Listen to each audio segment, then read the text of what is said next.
The Rendezvous at Green River was a yearly highlight for the trappers, traders, and Indians along the Wyoming frontier. It was a rough and rowdy affair where furs were traded and whiskey flowed. It was also a place of violence in the spring of 1835. That year, Christopher Carson, the man called Kit, followed a trail that led him to the strangest duel ever fought in the West. It happened at the Spring Rendezvous.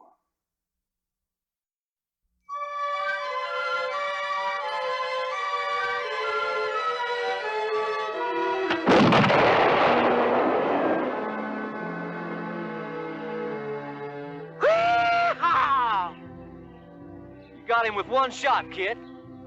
Better, Billy. That's all this here gun fires. You gonna fetch him? Sure, I ain't much of a guy, but I'm real good at fetching.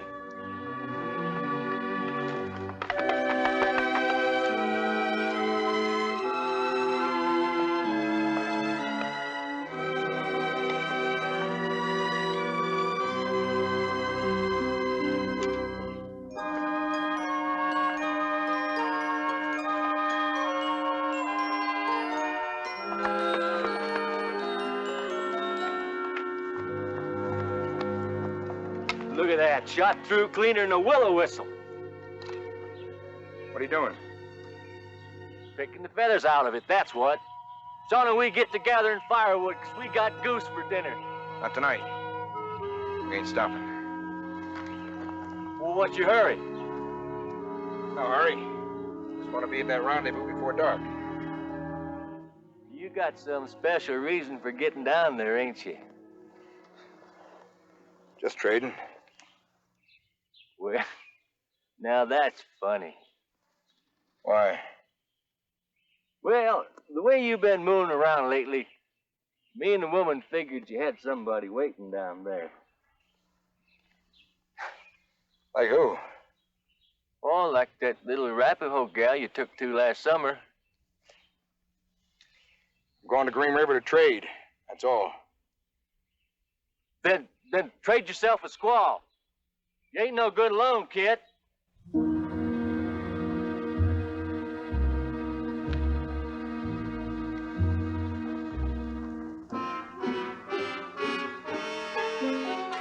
do I need a wife for? I can take care of myself. Oh, not any wife. A mountain man needs an Indian woman. A wife that can pack a horse or a mule, or make moccasins, or cook a stew, or ride all day if she has to.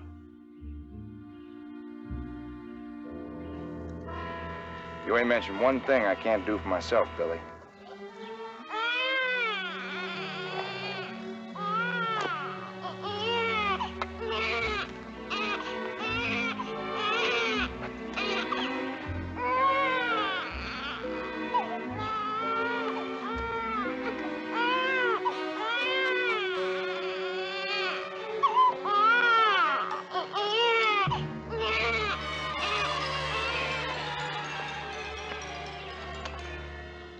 Dang you, Billy Mitchell.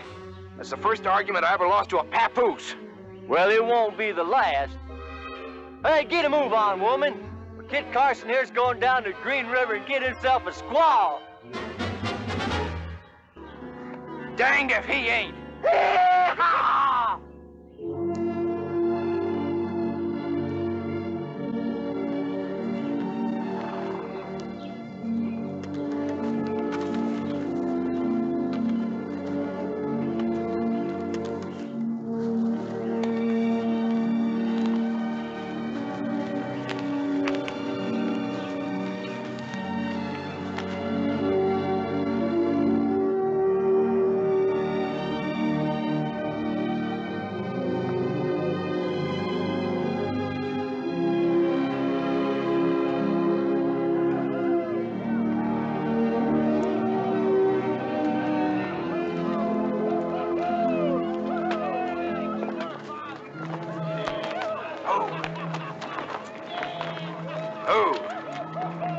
There it is down there.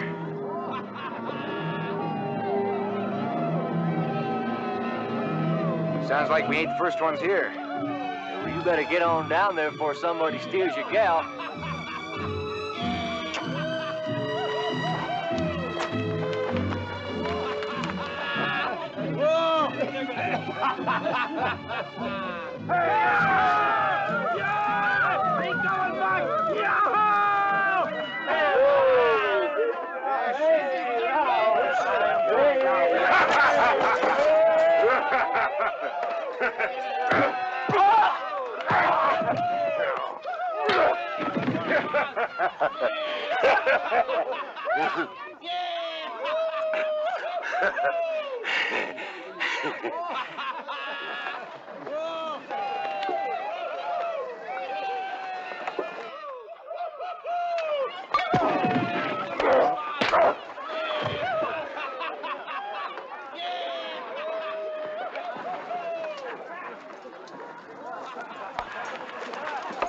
My God.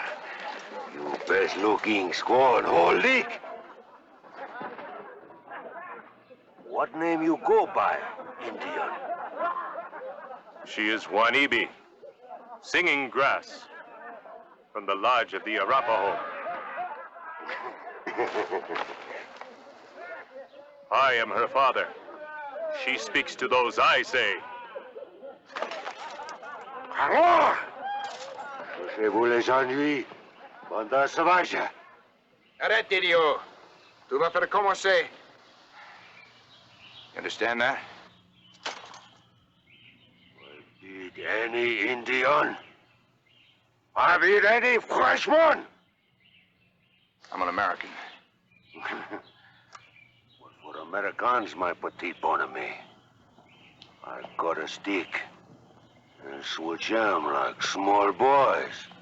If you're coming after me, you better cut a big stick. That's enough, Captain. I'm Major Andrew S. Drips, agent for the American Fur Company. I apologize for my man. We want no trouble here. Captain, you may go.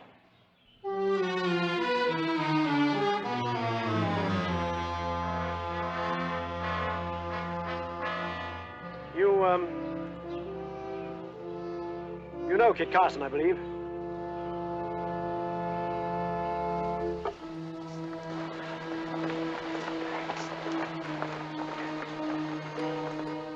That Frenchman wasn't with you last year, Major. Who is he? Captain Chenard, a renegade from Canada. A most objectionable man when drunk, which is most of the time. What were them words you told him, kid? They said he was going to start a massacre. There are 200 Arapaho braves in the lodges by the river. Will they fight? Oh, yes. They'll fight.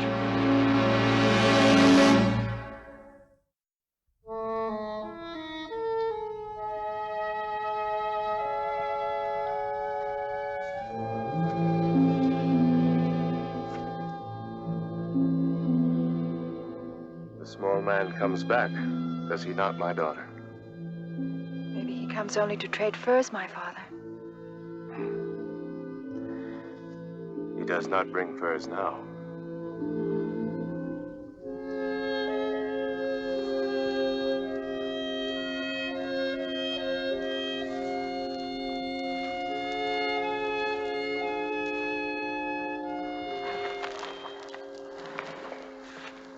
Juanibi, you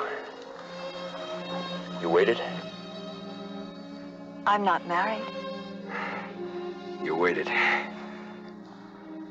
If I have, it is because my father asks much for me. A man must bring many horses and blankets to the lodge of my father. I know a fellow who'd give all his horses for you, Juanibi. How many does he ask? My father asks 4 horses and 5 warm blankets. That's not such a tall order. No. Many braves will bring these to my father after the rendezvous. We'll see about that. No, Juanibi, don't go now. Tomorrow I will see you. Tomorrow we dance for the white men. Will you dance with me? I will see.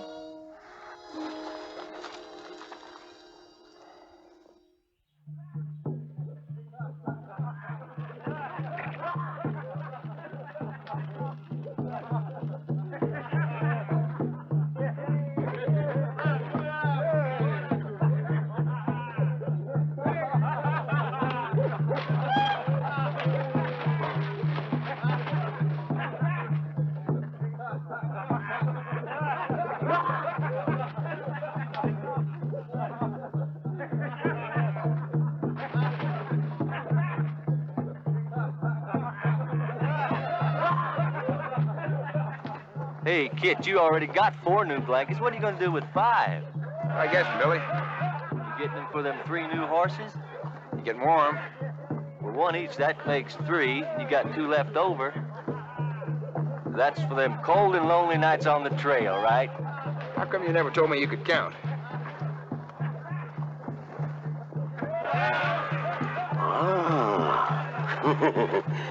You may be going to be squaw man.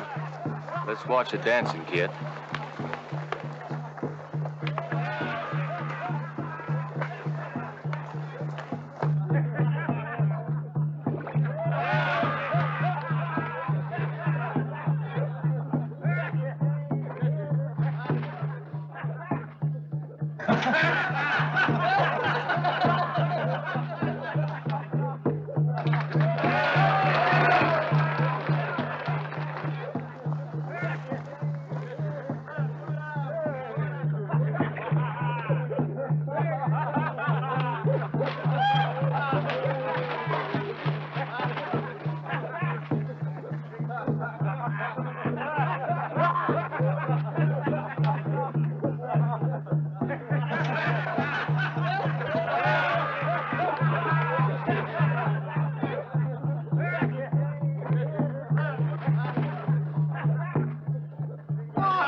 You reckon she can pack a mule, Kit? I don't know, I can pack one.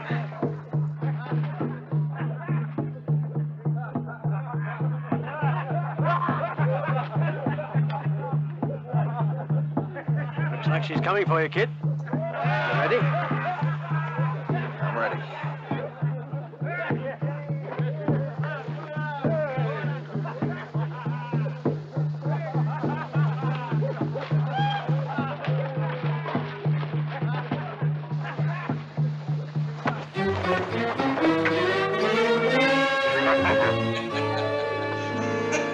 Hold it, Kit. This can break wide open.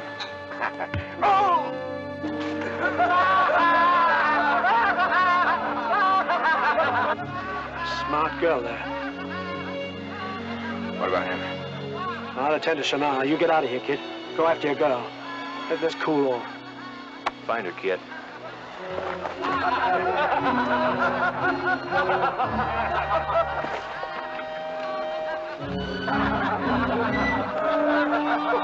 Idiot!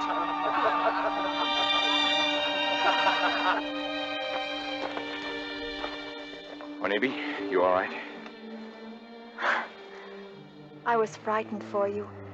In a moment, the knives would flash.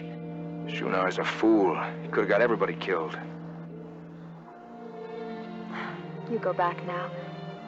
I'm well. You're sure, Juanibi? Yes. It is better I be at my father's lodge when he comes. But, Later. I will be here. You will come? I will come. Juanibi.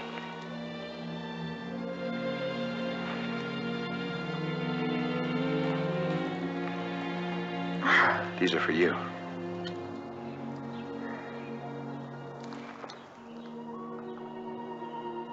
I will wear them now.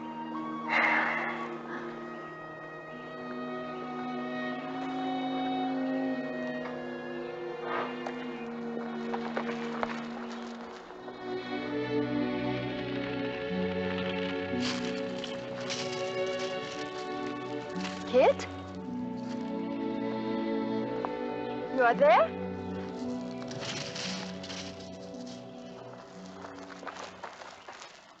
Do not hide from me. I'm Arapaho. I find you.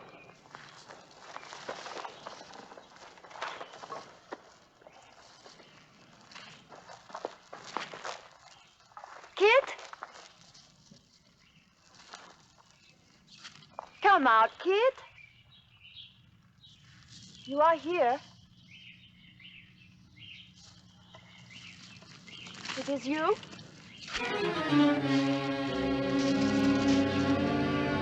It is. You throw the soup in Shinar's face, huh? Please, I go now. So they could laugh again? No laugh. Shinar is big man.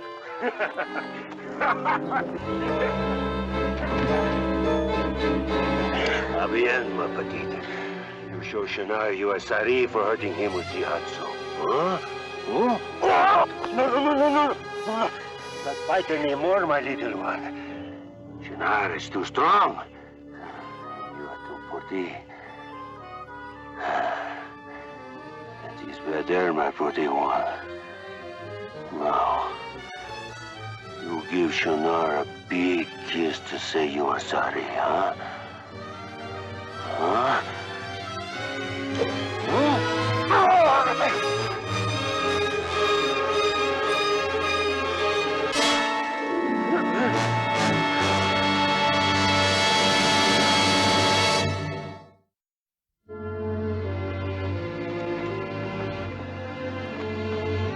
Well, looks like the groom's all set to call on the bride's pa. Are you sure you want to give him Apache here? Well, he asked for 4, and I told her I knew a fellow who'd give all his horses. Well, good luck, Kit. Come on. Come on.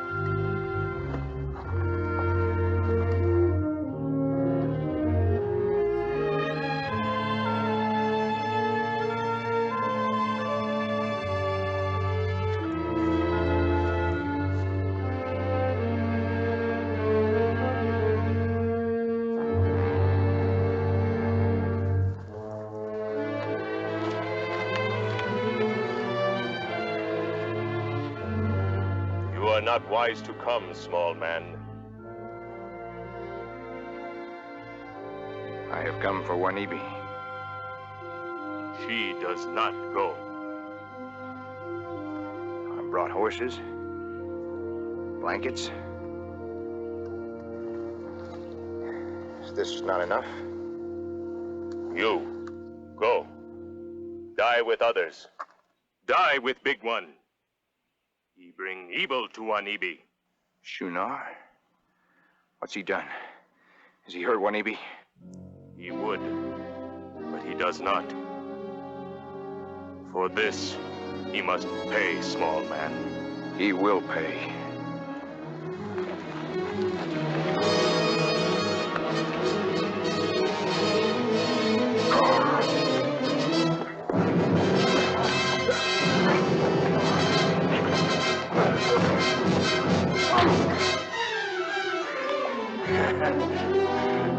All right.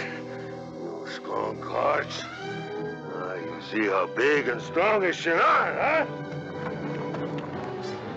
Now, I say, which of you want to fight Shinar next, huh?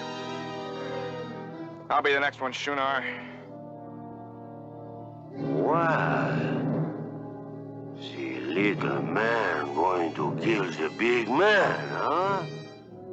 Oh, Shinar is going to like this.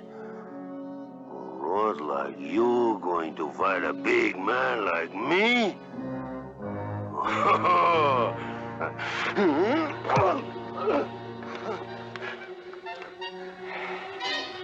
going to like this. My God, I'm going to like this. Wait a minute! You'll do as I say or you'll do nothing. You get your rifles. On horseback at 200 paces. The way the Indians do. I hear tell he's a crack shot, Kit. He better be.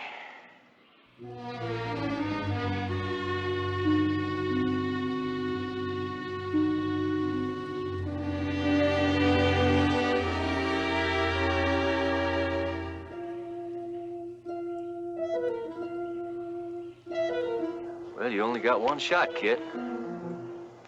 So does he.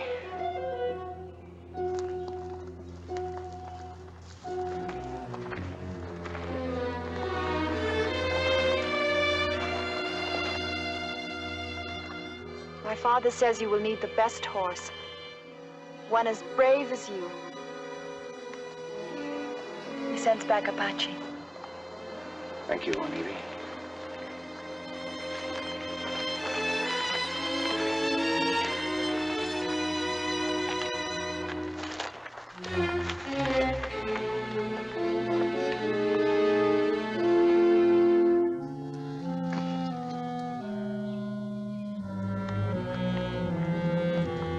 Ready? Ready?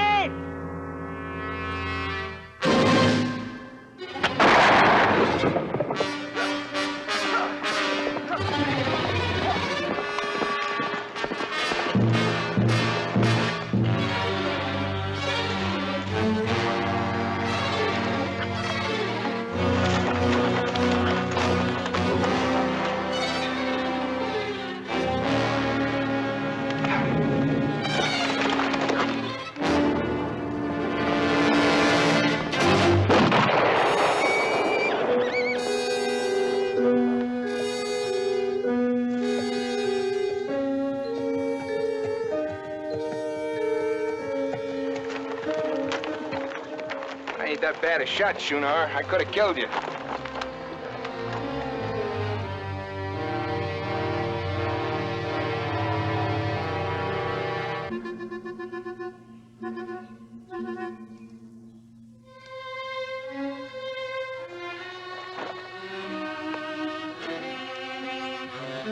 It is done, my son. It's done. And he's yours. No. He is Wanibi's. I asked for 3. These you have given me. She said 4.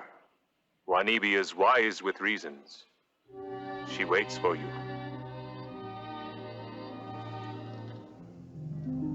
Go.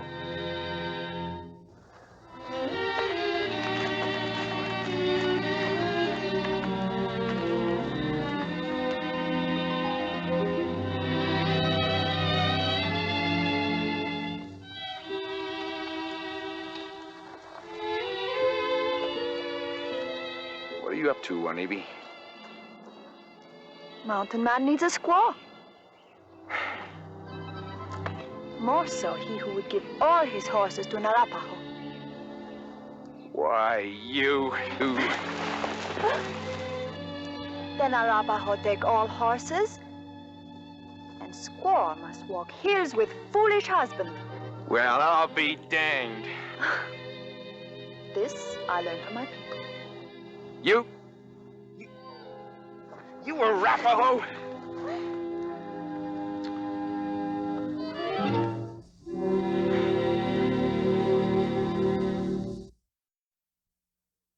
And so they were married.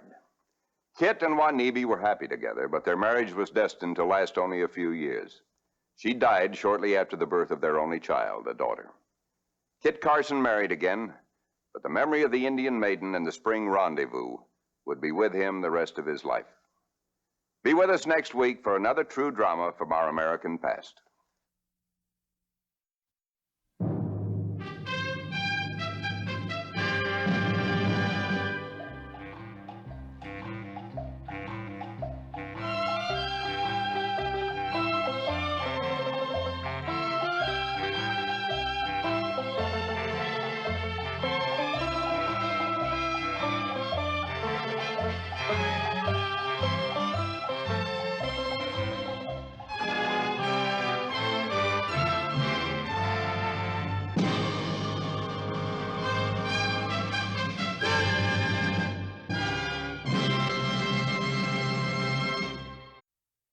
Trinidad, Colorado is today a modern city.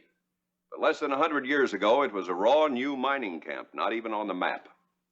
When the Sisters of Charity chose a young nun, Sister Blandina, to go along to Trinidad, she thought she was being sent to an island in the Caribbean. Instead, she found herself in Colorado Territory at the end of the Santa Fe Trail and fulfilled her lonely mission in the midst of violence and sudden death. We call our true story about her Lost Sheep in Trinidad.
Marshal.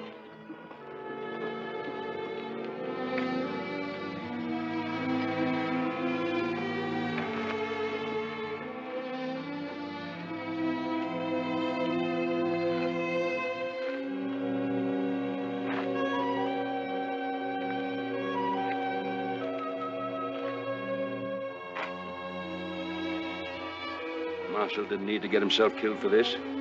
I'd have taken my loss. I'd have let those two ride out scot-free sooner than in any way be responsible. What's the matter, sister? Oh, he's just a boy. Help me get him inside. That's no boy. That's a dirty little murderer. Take him over and lock him up and watch him. And watch him bleed to death? Somebody get him a doctor. He doesn't deserve a doctor. His kind belong in a cage. No respect for man or God or woman. God made him.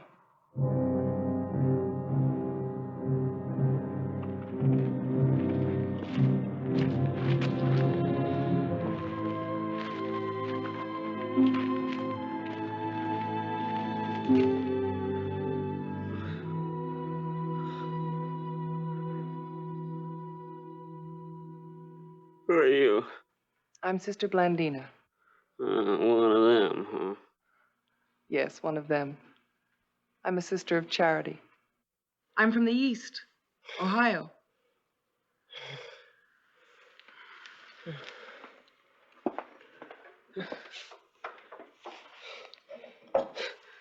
Where's my gun? It's over here on the wall.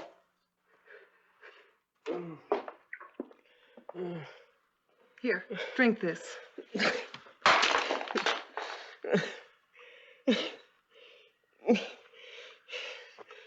You've lost a lot of blood. You'd better lie still. Good morning, Mr. Starrett. Sister, I see you're still alive. Just barely. I had hoped you'd bring a doctor. I never said I would. I know. But I've become used to depending upon you, Mr. Starrett. I've tried to be a help, sister, and I'm still trying in spite of you. I'll do anything I can to make Trinidad a good place for folks to settle in. A fit place for you to teach school in. With 4 doctors in this town. The doctors are a little too busy to take on any new patients. You mean too busy to bother about a boy who'll die if they don't? The sooner he does, the better for all concerned, including you, sister. I would rather not believe you mean that the way it sounds. You don't realize the kind of country you're in. I've lived here 7 years. You've still got a lot to learn, sister. Here, take a look at this. He's part of the gang that's been running wild with Billy the Kid. You still think there's a lot of good in everybody if you could just get at it? Well, that just isn't so, sister. Not here in the territory. You know what your poor little boy did to me? He pistol whipped me. I stood there with my hands down. No gun. Never wore a gun in my life. And he came at me like a mad dog. That's all he is. You're giving house room to a mad dog. Look out, sister. Hey, Fat. Get out from behind her. Put down that gun. You shut up your mouth and move. Don't. It don't mean nothing to me. Put down that gun. You might as well. I've taken the bullets out of it. You're lying to protect that fat loudmouth. I'm not allowed to lie. Drop it. You hear me? Drop it!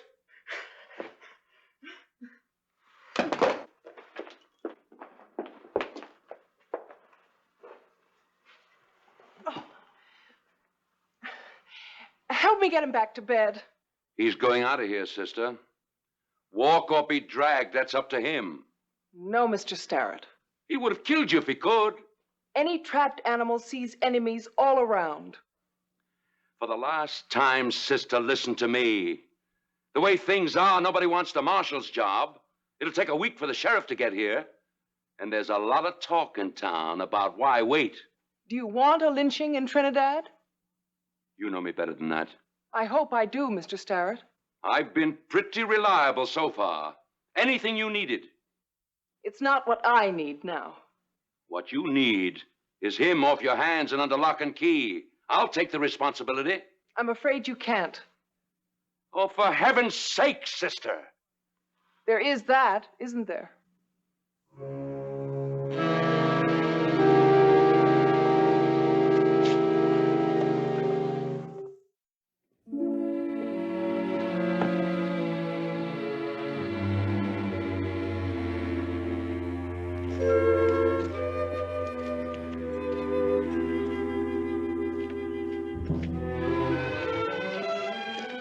Good morning.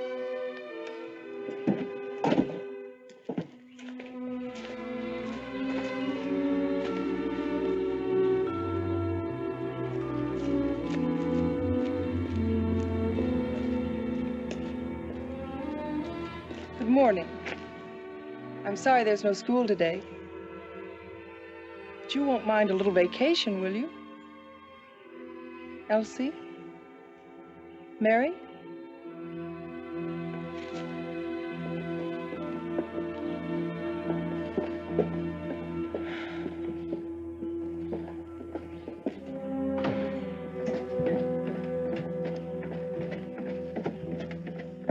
Dr. Evans, we've never met, but I've seen you and your wife from a distance and have meant to come and call on you and welcome you to Trinidad. I'm Sister Blandina. Glad to know you, sister. I'm sorry that I don't have time to stop and talk. Unfortunately, I can't stop now. I have to drive over east and see some patients. I ought to be there now. I may be gone several days. Well, I'm glad to know that your practice is prospering so rapidly. Can't you spare just a minute? You'll have to excuse me, sister.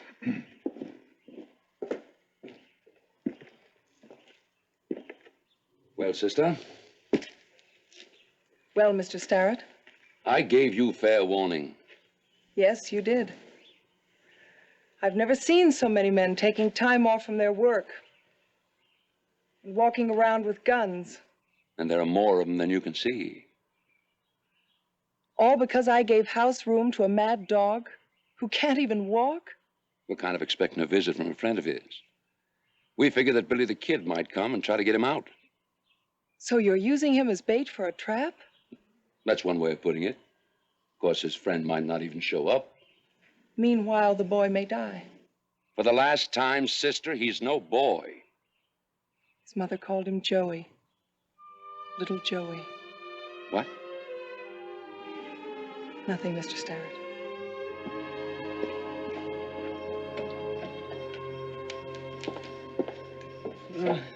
That's good. It's all right. Yeah. Oh. Hey, boy.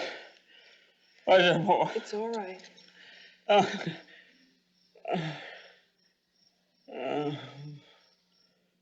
Mom. Oh. It's you. Go back to sleep. I'm scared to sleep. Might not wake up. I'll be right here. Why? Why are you fussing over me? Because your mother isn't here. She don't even know where I am. She wouldn't care none if she did. Oh, yes, she would. No. No, she wouldn't. You know why I left Montana? I killed a man. He put me down in front of people and I stole a gun and I killed him with it. I tell if everybody could see me do it. Don't talk anymore. Talk anytime I feel like it. You'll start the bleeding. You said you're gonna get me a doctor. I tried. You tried. I'll bet you tried. What do you care what happens to me? I care very much, Joey. Don't you call me that. I didn't mean to. I won't again. You ain't no friend of mine. You're just doing what you have to do to get to heaven. Heaven. You know what Billy says? He says, I'm headed straight for hell. I'll take along as many as I can. I'll count on Mexicans and Indians to wait on me when I get there. Yeah, that's what Billy says. You know what he'll do to them no good doctors wouldn't lift a hand to help a friend of his. He'll kill them. He'll hear. And he'll come and he'll cut them down. 1, 2, 3, 4. He'll cut them down. 1, 2, 3, 4.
Hi, sister.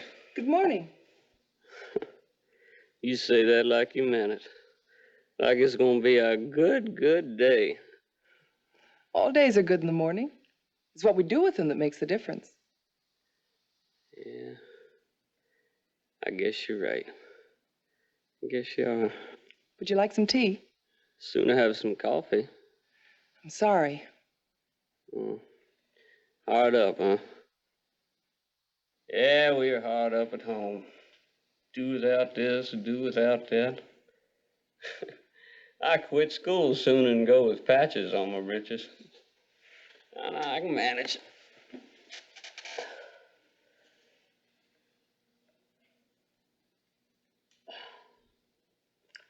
Sure warms you up. I don't feel bad as I did yesterday. Good. Maybe I don't need a doctor. Maybe time Billy comes, I'll be ready to mountain ride. Funny he don't come. He'd hear about me, sure. Ain't nothing in the territory he don't hear about. All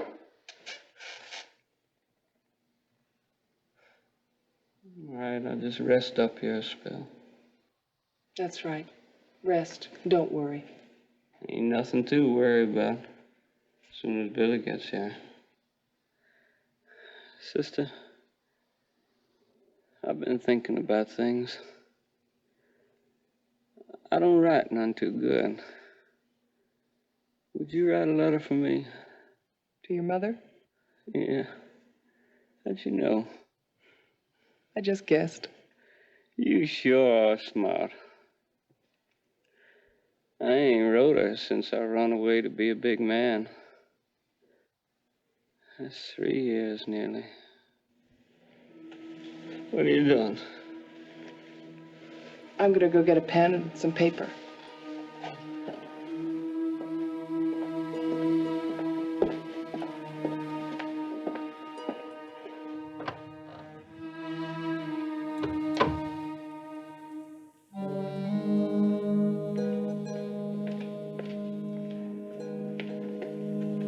Hold it. Sorry I scared you, sister. Billy the Kid. That's right, sister. William Bonney. 20 years old, and you've already killed 21 men. The first when you were only 13? I didn't know nuns kept score on me now. It's all on the wanted sheets. Wanted, dead or alive. Your friend was sure you'd come for him. All right, so I'm here now. You just step out of the way. He's tried so hard to be just like you. He's done pretty good at it. 2 lost sheep. I'm no lost sheep, sister. I know right where I'm going, and I'll get there. We both know where you're going. To the end of a road that only leads one way. What happened to the boy you could have been, Billy? The boy he was? What do you mean, was?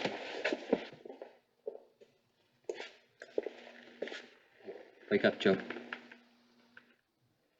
Hey, Joe, wake up. Come on, Joe, wake up.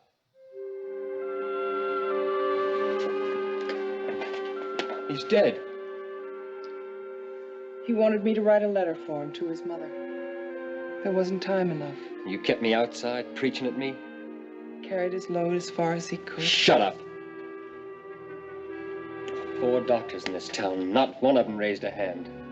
Told me you'd kill them all. 1, 2, 3, 4. But you won't. I don't see any gun on you to stop me. That black dress doesn't mean a thing to me. What does, Billy? Killing? Killing until you're killed? Driving other people to murder to stop you from murdering? Every able-bodied man in Trinidad is out there waiting for you, armed and ready. You're lying. I told your friend I'm not allowed to lie. They counted on you coming for him. Why'd you tell me? Because you're Billy the Kid. You might kill and get away like you have before.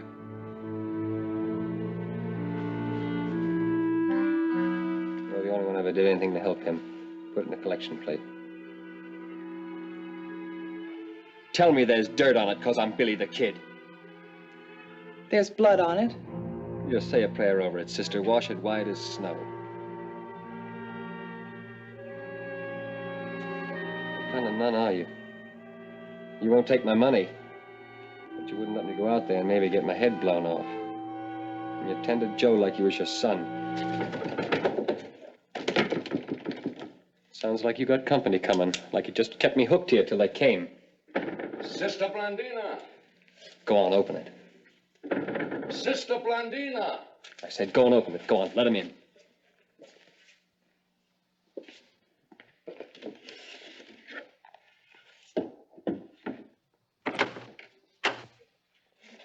What took you so long, sister? I was busy. We thought maybe something had happened. Something has happened, Doctor.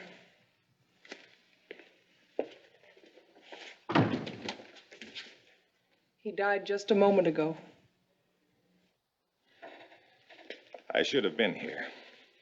Could have been here. I lied to you, sister. I didn't have any patience to drive over east to see. I just... Doc came by to see me. We talked about it. Then we talked to some of the people in town. We found that they feel the same way we do. We all just got too worked up. We meant well, sister, but... Well, anyhow, it's all calmed down and everybody's gone home and put their guns away.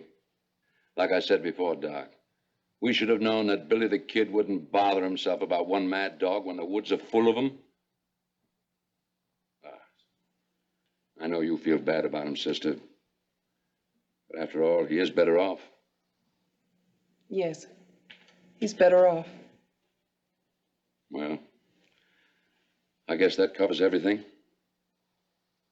Where'd that money come from? It belonged to him. You mean he stole it? Probably killed to get it. Well, it'll pay for burying him. Just a minute, Doc. Sister, what I said to you before about not helping out anymore like I have in the past, that was just talk. Anything you want me to do, anytime, just let me know and I'll be there. Thank you, Mr. Starrett.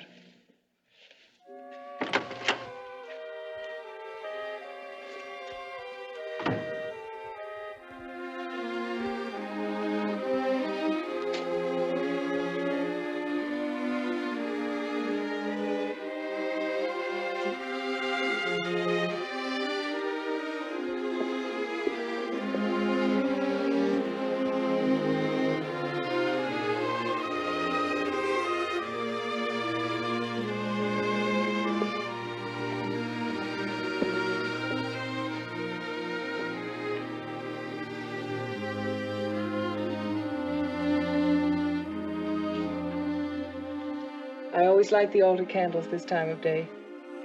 You're too tough for me, sister. I'll stay out of your town from now on. So long, sister. Goodbye, Billy. Sister, when you say your prayers, maybe you could just mention Bill the Kid. I will, Billy.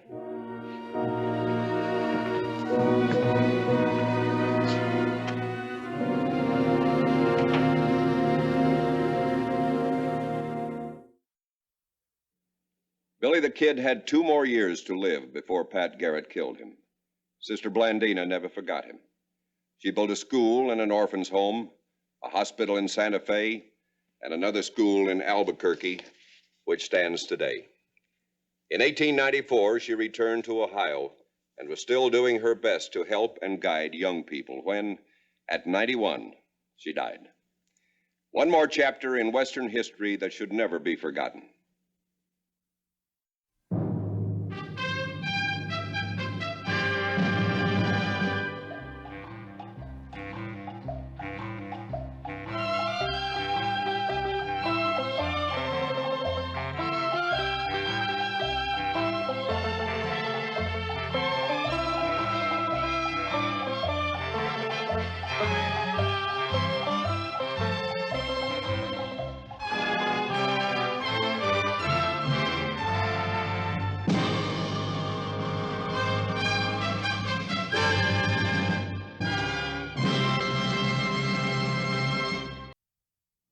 In April 1943, the Sierra County Advocate, published in Hot Springs, New Mexico, since then renamed Truth or Consequences, reported that Mrs. Sadie Orchard, said to be between 80 and 90 years old, died at her hotel in Hillsboro. That was all. But back in 1886, the woman nobody remembered was a living legend, for good reason. We call her story The Saga of Sadie Orchard.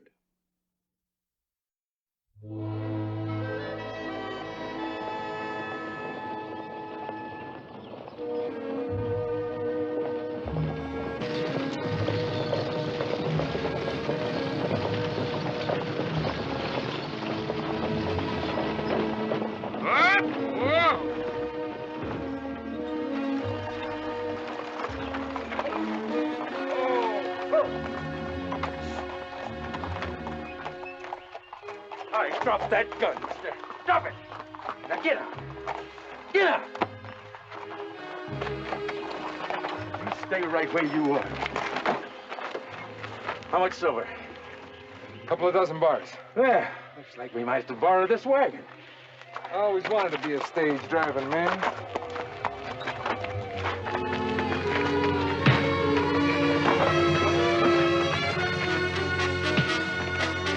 You crazy fool! You get people mad. Well, that's why you're gonna get hurt. Real bad.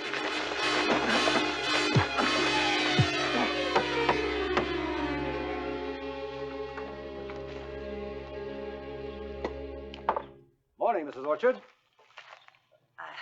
Don't believe I've met you? No, ma'am, not till now.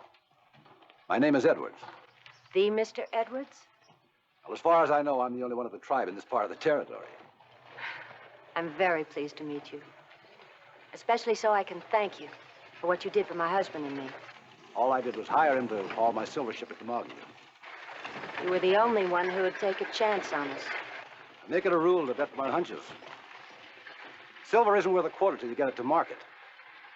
Now, if you folks can make a go of it with your stage line, that's good business for me. And if you can't... Oh, please, don't even say that. Well, you've bit off a pretty tough chunk to chew, especially for a couple of strangers in this part of the country. Did I say something?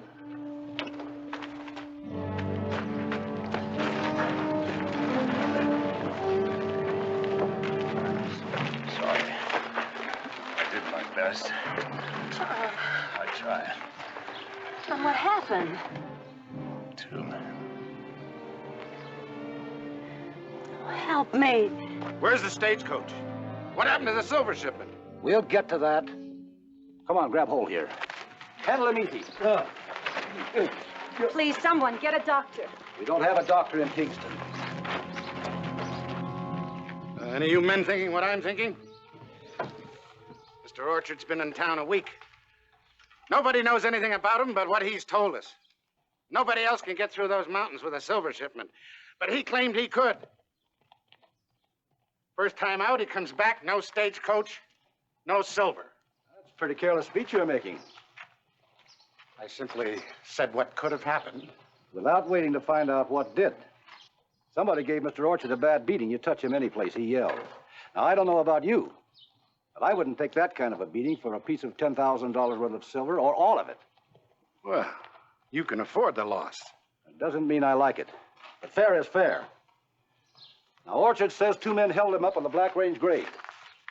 Any of you men feel like going out there with me? I'll pay 10% reward, cash, if I get my silver back. Anybody that's ready, let's go. How about you, Mr. Percher? I didn't think so.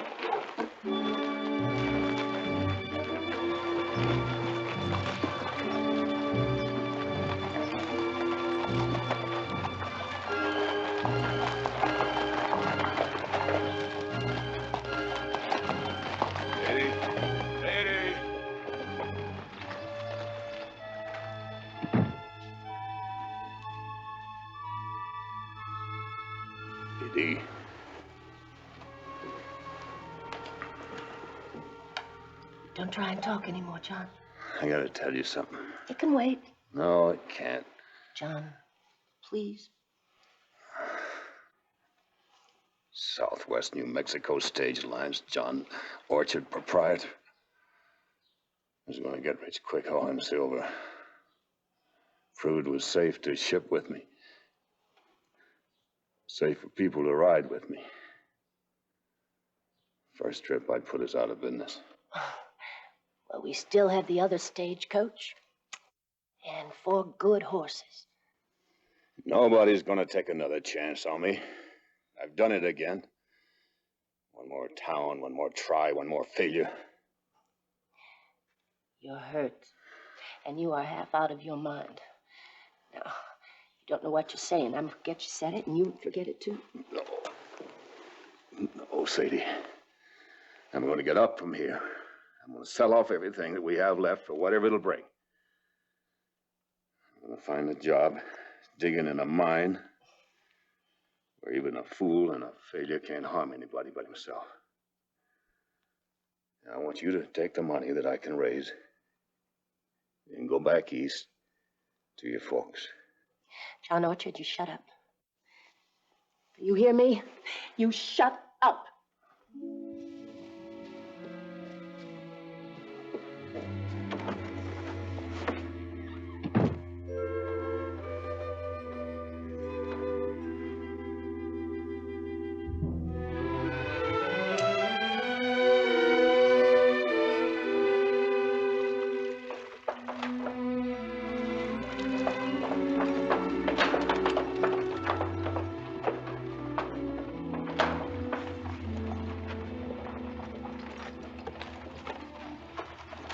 Morning, Mrs. Orchard.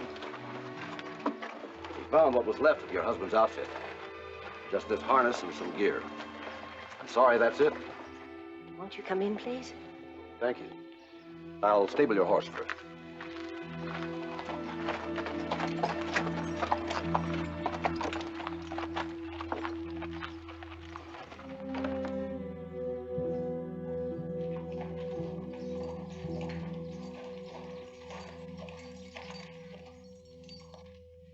Coffee's hot. Would you like some, Mr. Edwards? No, thanks. We picked up the tracks of 2 riders from where they unharnessed the team and shoved the stagecoach over a drop. A long drop. It was smashed to kindling wood. Apparently, 3-pack horses is all they had use for, so they turned one loose. Well, the most important thing is John got back safe. Yes. How is he today? Oh, he's feeling much better, thank you. I'd like to talk to him when he feels up to it. It's like I told you yesterday, Mrs. Orchard. You think we bit off more than we can chew. We don't think so, Mr. Edwards. We'll get along. We don't believe in taking charity. I wasn't planning to offer any, but I can use another hand at my mine. Mr. Orchard is in the stage line business to stay. Thank you anyway, Mr. Edwards. Your husband's a very lucky man. He's right. I'm lucky. John. I got a wife to lie for me, to strangers and to herself. Only you didn't fool him, Sadie. I wasn't trying to. Sure you were, just like you keep trying to fool yourself. And each time it gets just a little bit harder. You still aren't thinking straight. Oh, yes, I am. As soon as I can pull myself together, I'm going to find him and tell him I'll take his charity and I'll thank him for it. Just so I can get enough to get you out of this place. And back to where you never should have left. I can at least walk. Without you having to keep me on my feet.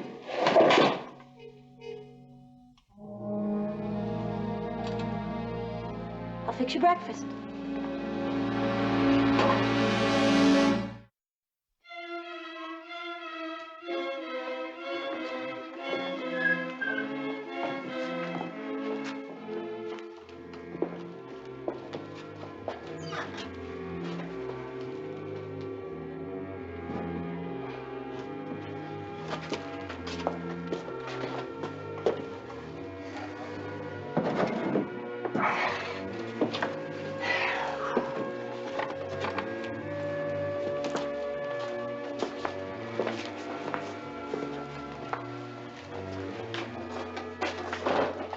We need more than $100. We have to pay the stamp mill for handling our ore. And a man's got to eat and maybe buy himself a drink of whiskey.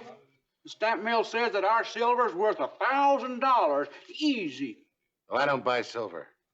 I'm a banker. Wait a minute. This says we got to pay you back $150. That's interest on the loan and storage charges on the silver. Sign at the bottom.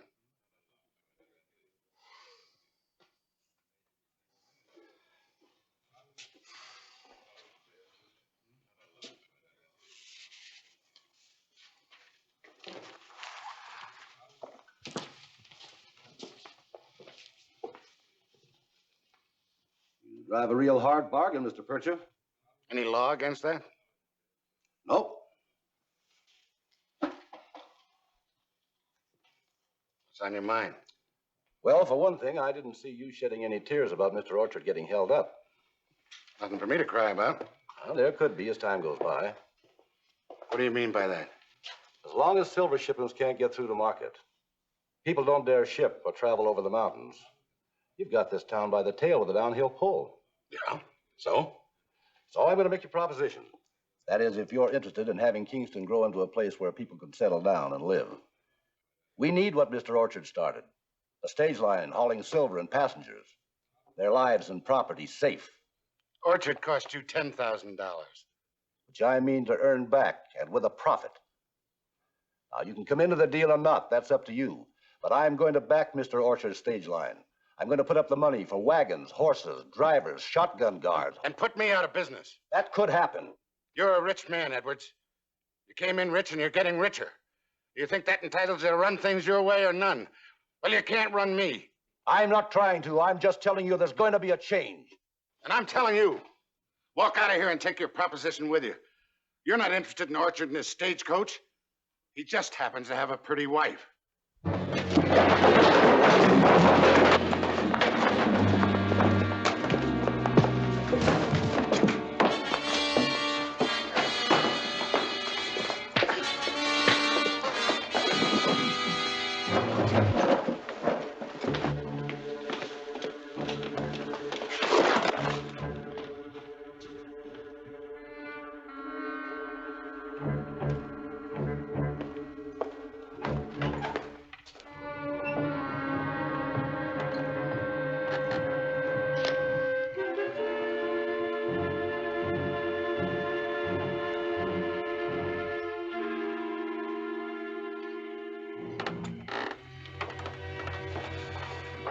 Mrs. Orchard, this is no time of night for a lady to be out alone. Well, I was looking for you, Mr. Edwards.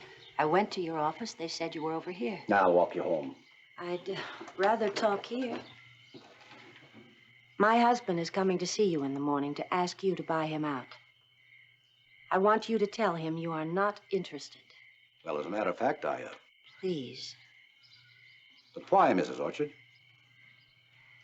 You wouldn't be able to understand what it does to a man to have one failure pile on top of another until he loses his self-respect and pride. But it's not his fault. Things just haven't gone right. And as long as there is another chance... What kind of a chance? You gambled on his taking your silver to Mogollon and lost. Well, I could hardly hold that against him, considering the circumstances. Would you gamble on him again? As long as your silver sits here piling up on some... Yes, I've just been discussing that with Mr. Pritchett. Will you let us haul another shipment for you? Us? I mean, my husband.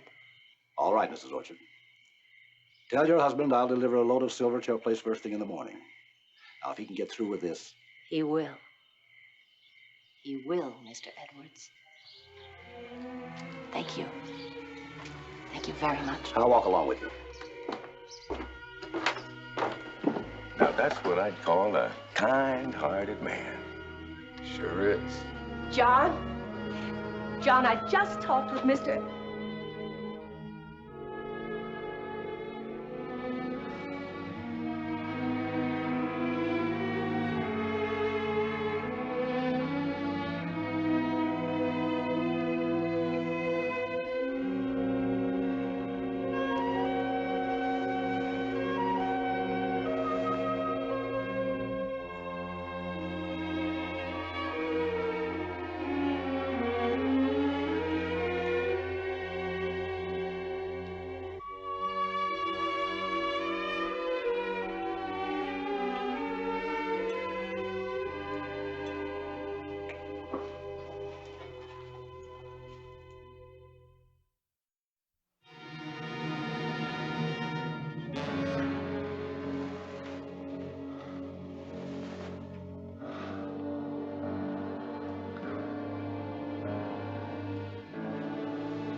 Sadie?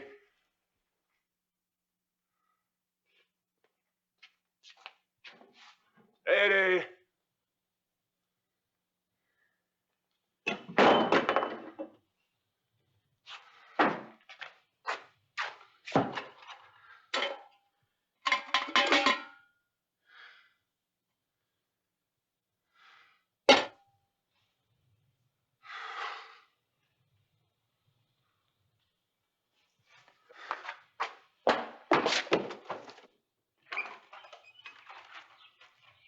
Sadie?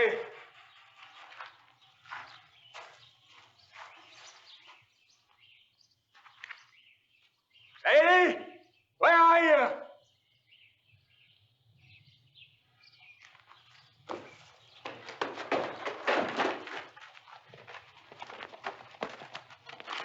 Have you men seen my wife?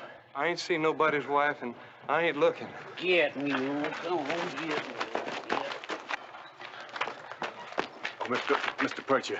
Nice to see you up and around again, Mr. Orchard. I'm looking for my wife. Well, if I had a wife to lose, I'd ask him about it. I thought you were on the road an hour ago. Why should I be on the road? I delivered a silver shipment at your place. Mrs. Orchard said you'd leave for Mogollon as soon as you'd had your breakfast. I saw the stage pull out. I just got up. Just pulled myself together. I was drunk last night. Feeling sorry for myself, so I got drunk. So she's doing the job you should be doing. She can't. She can't do it. She never drove 4 horses. A 1-horse buggy's the most she ever drove. I need a horse to ride. Somebody owe me a horse. You're in no shape to go chasing after her, and she's had an hour's head start. I don't know who this belongs to, and I don't care. Don't anybody try to stop me. Let him have it. Charge the bill to me. High or buy, I don't care which.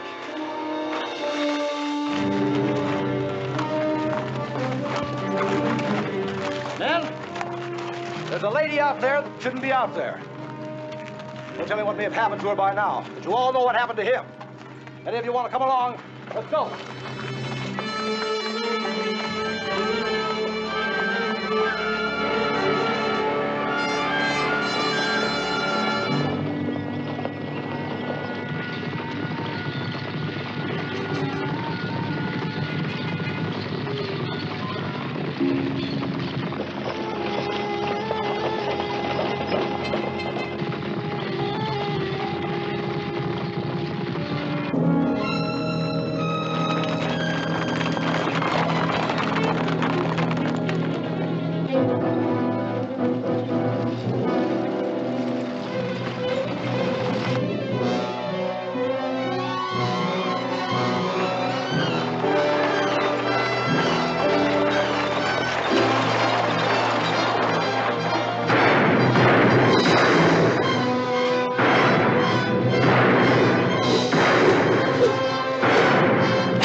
Well, what do you know?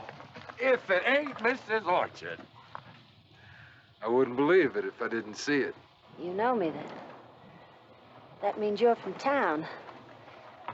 No wonder the silver shipments never got through. And they never will either. Not as long as we're around. See what the nice lady brung us. You're wasting your time. Hey, look at this stuff.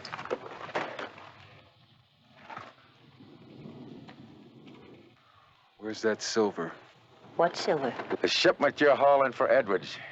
Oh, I'm hauling harnesses and horse collars. I'm going to see what I can get for him in town, delivered into Mogian. You're the two men who robbed my husband, aren't you? You must have heard me talking to Mr. Edwards. You know, maybe we just might have planned on you hearing us talk. I could be a decoy. Or sent on ahead to get you out in the open. Maybe. Listen, lady, come on. Where?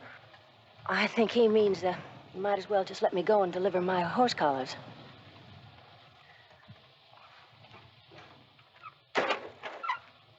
Giddy up!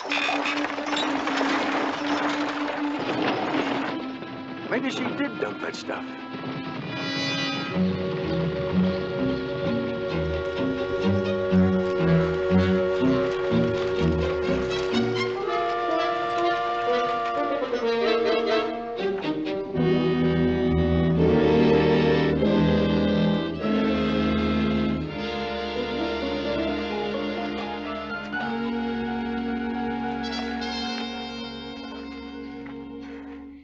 I'm looking for Mr. Armstrong.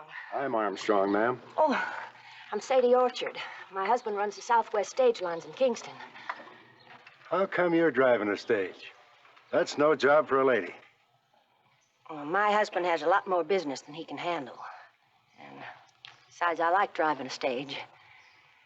Well, I've got a shipment of silver here consigned by Mr. Edwards.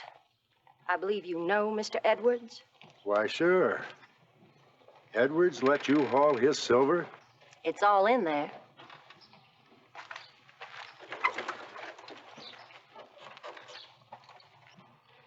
There's nothing in there but harness and horse collars. Lift one of the horse collars.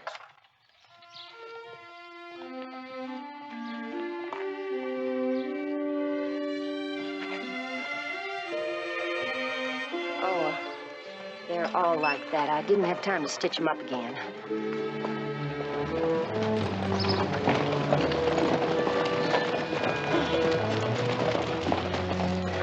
Sadie, you're crazy. You're a crazy woman. Don't you ever do that again. Never again. Well, I see Mrs. Orchard delivered my silver. We'll go inside and get it weighed and paid for. Right. Oh, those two. We caught up with them on the road. They were after you, Sadie. They're the ones that held me up. I don't know what might have happened if they'd caught up with you. I'm not ever going to let you go near that driver's seat again. You hear me, Sadie Orchard? Never again.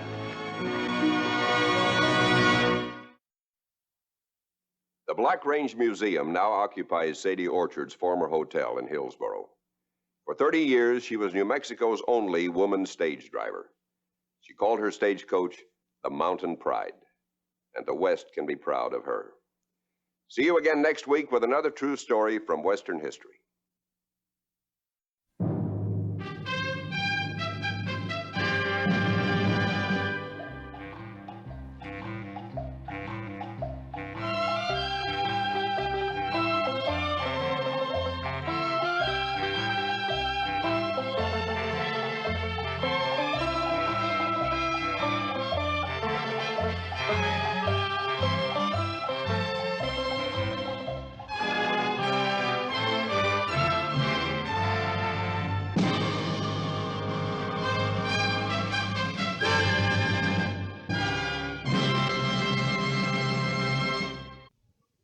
If you were 6 feet tall, strong as an ox, full of goodwill, courage, and vinegar, and able to hold your own in a saloon argument, you could be sure of being thought of as one of the guys in a gold rush mining town. Of course, this might have caused some problems if you were a girl. And that's what happened in Rich Bar, California, when one of the guys was the Indiana girl. Yes, sir, we're kind of proud of it. We got Joe Harper's livery stable. Of course, now most of the fellas around town live out on their claims.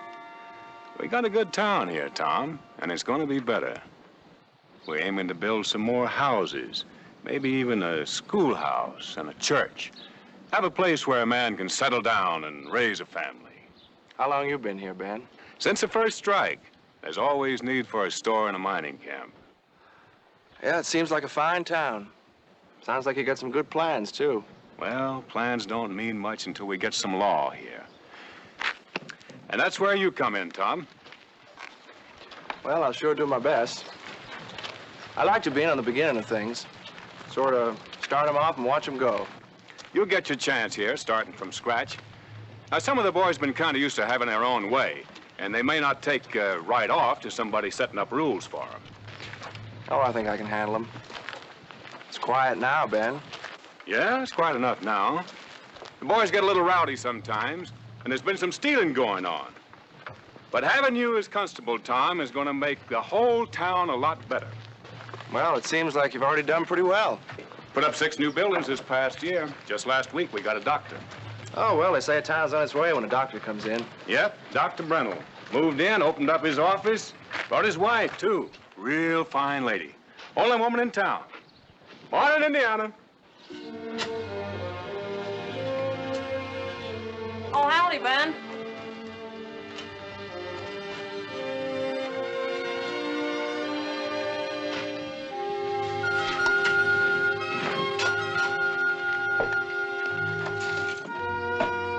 Indiana, this is Tom Summers, our new constable. Hi.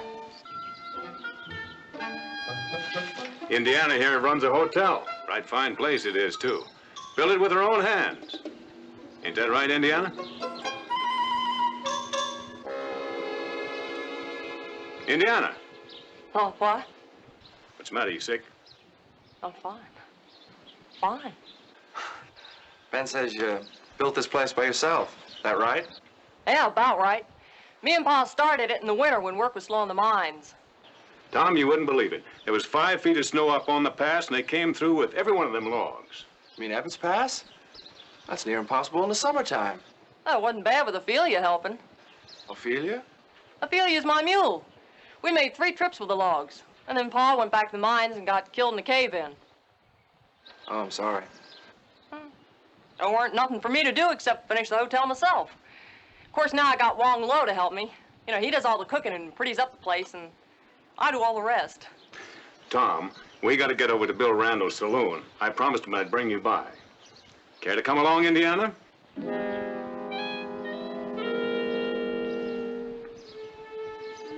Indiana. Huh? Care to come along? Oh, no. I gotta get this done before sundown. Well, pleased to meet you, Miss Indiana. Same to you. See you later.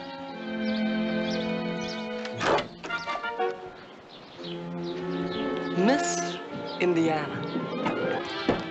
Hey, Van, I thought you said Mrs. Brindle was the only woman in town. Yeah, she is. Well, what about her? Who? Indiana? Oh, she's just one of the boy. Well, I guess you could say that she, I just never thought of her that way. Well, I guess it's an honest mistake. Yeah, well, she was acting mighty peculiar. Usually when she meets a stranger, she tries to beat him at arm wrestling. Maybe it's a new badge.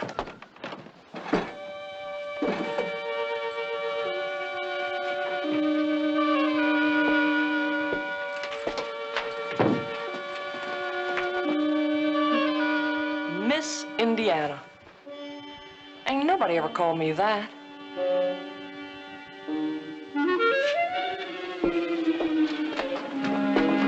All right, mister, give me back that money. What money? You know what money? The money you got out of that drawer. I didn't take no money. Yeah, well, give it back.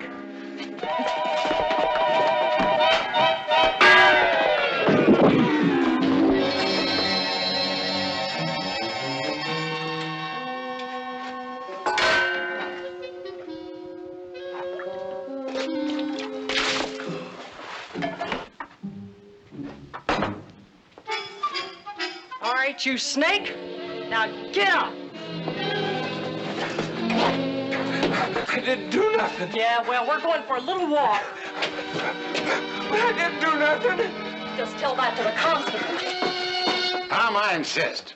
Have another drink on the house. Oh, no thanks, Bill. I'm on duty. Sure, glad it's you and not me that's on duty, Tom.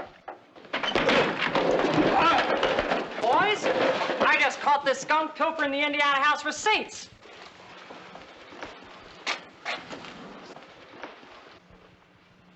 What did you do to him? She attacked me. I didn't do nothing. She come on me like a wildcat. How'd it happen, Miss Indiana? Well, he tried to run away, so I popped him with a skillet. That looks like the varmint I chased out of my cabin about a month ago. He got away with about $300. Well, he had my money in his pocket. You know, I bet he got in the kitchen while we was talking. Hey, he's wearing my boots.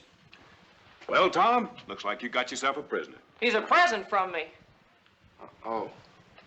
Well, thanks, Miss Indiana. I weren't nothing. You'd be glad to get him. Sort of start you off right. Hey, you want I should help you lock him up? No, I can handle it. Let's go.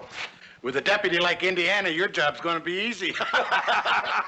Maybe we should have made Indiana the constable. You shut up, Henry. We're glad to have Tom. Now he can lock him up and guard him instead of one of us. I don't know. I'd feel safe if you was guarding him, Indiana. Doggone you, Henry. I'm gonna shut you up once and for all. Now take a chair.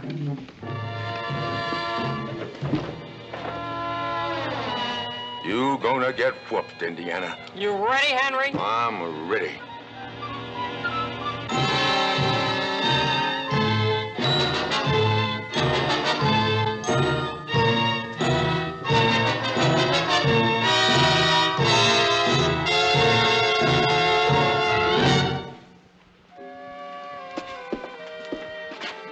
Now you quit picking on Tom.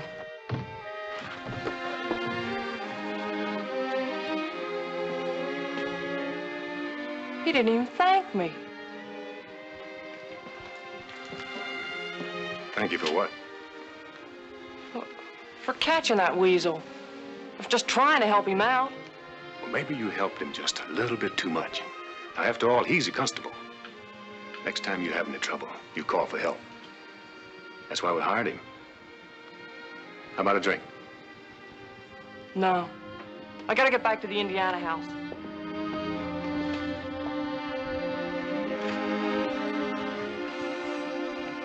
Ben, you think he's mad at me? Indiana, I never saw you like this before. Are you sure you're not sick? Of course I ain't sick.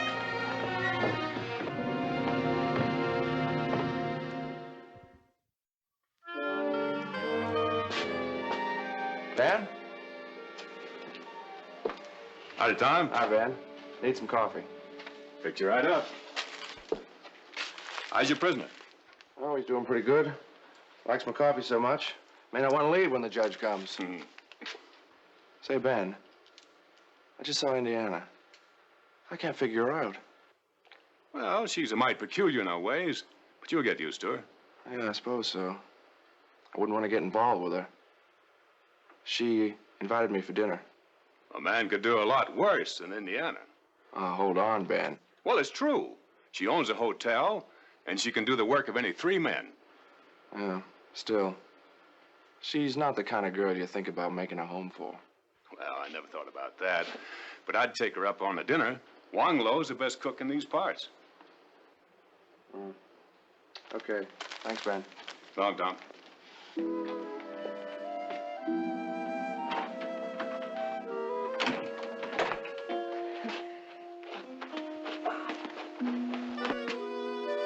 Anybody home? Be right there.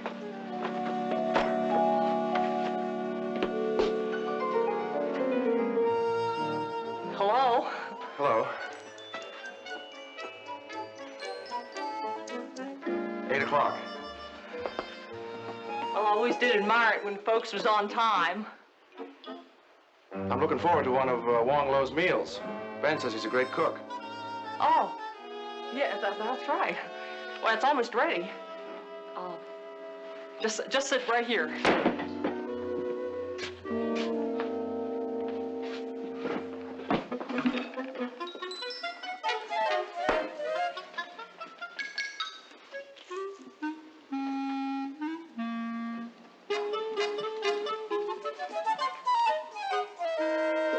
Should I order?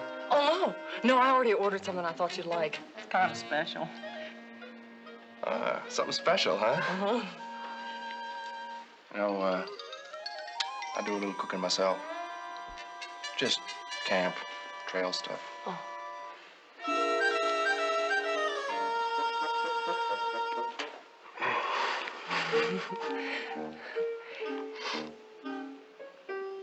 Something burning? No. I'll just be right back.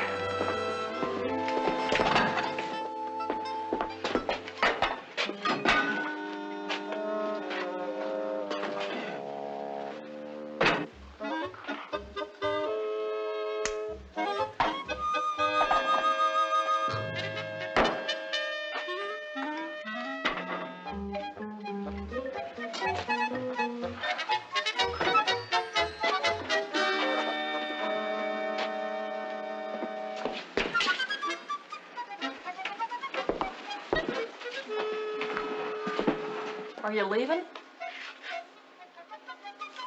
Oh.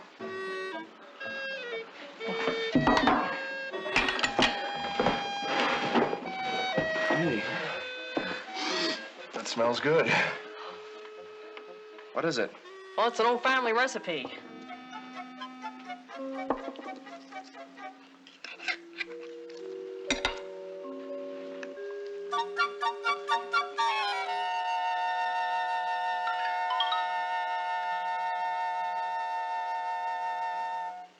Knew you'd like it.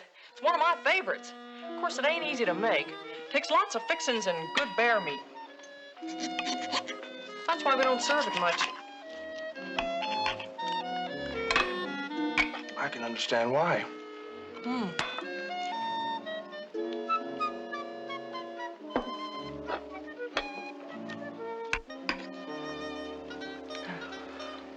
Oh, I almost forgot. What's the matter? Emergency. I'm meeting over in Ben's store. But you ain't had anything. Oh, that's all right.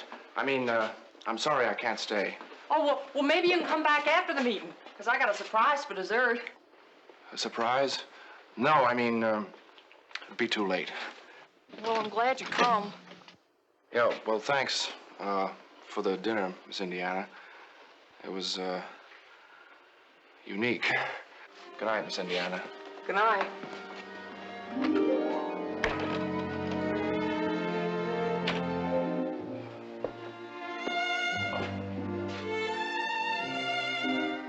Unique.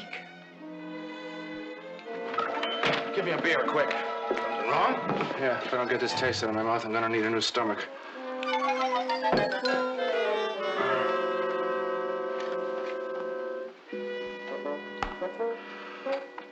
I thought you told me Wong Lo was a good cook. The best. Yeah? Well, he tried to poison me tonight. Oh, I'm sure glad there's a doctor in this town. I think I'm gonna need him. Well, I can't believe it. Old Wong Lo never cooked a bad meal that I know of. Yeah? Well, I hate to put down a man's work. Whoever cooked that stew tonight doesn't even know how to boil water.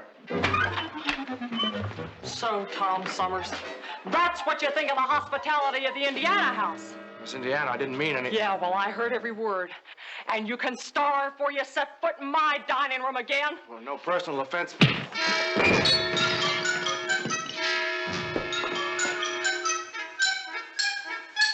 And you said it was unique.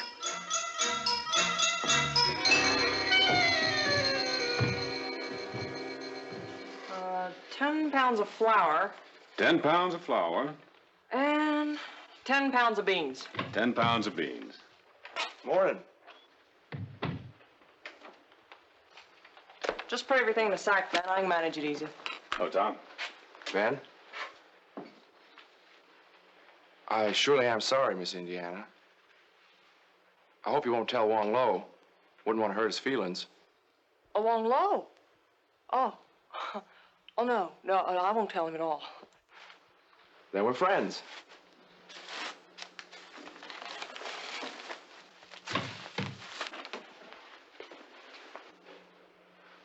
Morning, ma'am. What's the matter with your hat? Your head itch or something? No, I was just tipping my hat to the lady. What for? Well, I don't know. It's a custom. When a gentleman meets a lady, he tips his hat. That Miss Brindle sure is a fine lady. Why, she sews and she crochets, and she even ordered some canvas. Huh. We don't use canvas no more. Got glass for my windows. Not for our windows. She paints. She's an artist. Is that right? I paint a little bit. Well, that ain't so much. I've done some painting myself. What'd you ever paint? Besides the walls of the Indiana house. You don't know so much. I can sew, too. Pa taught me. Said every female should learn to sew. It isn't the same thing, Miss Indiana. She's a lady. Mr. Simmons. May I order some paints along with the canvas? Sure thing, Miss Brindle. I'll need 2 each of the 3 primary colors. Yes, ma'am. It's a pleasure to help a lady. Thank you, Mr. Simmons. Oh, I beg your pardon, sir. Oh, I'm terribly sorry.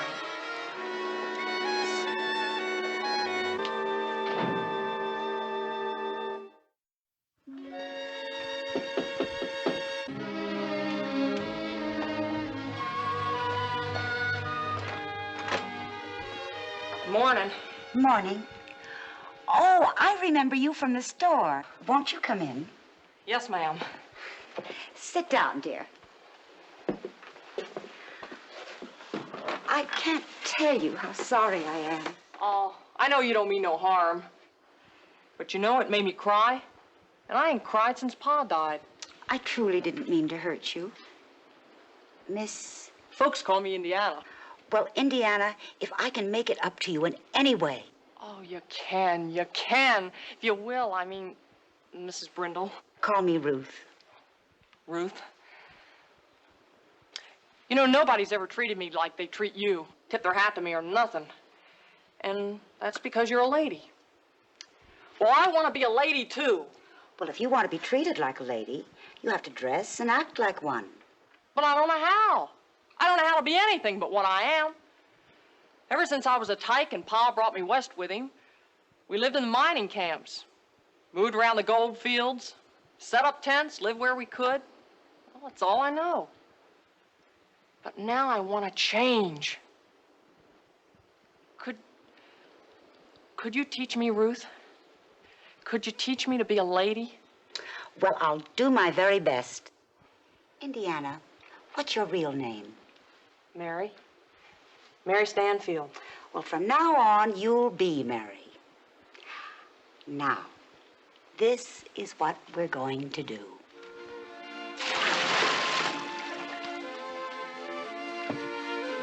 You mean I gotta get in all the way? Every inch.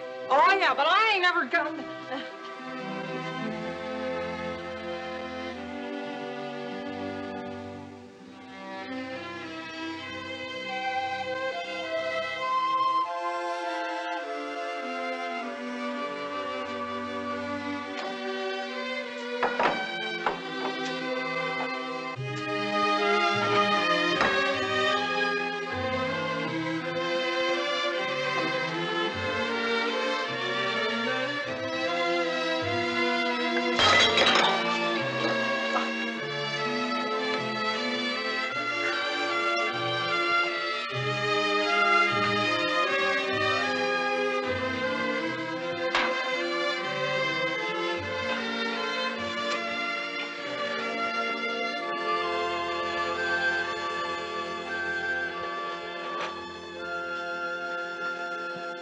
Well, Mary Stanfield, I think you're ready to graduate. You know, I can't thank you enough, but I'm kind of scared. It's sort of like being two different people. You know, Indiana on the inside and Mary Stanfield on the outside. You were always a lady. It was just the outside that needed polishing up.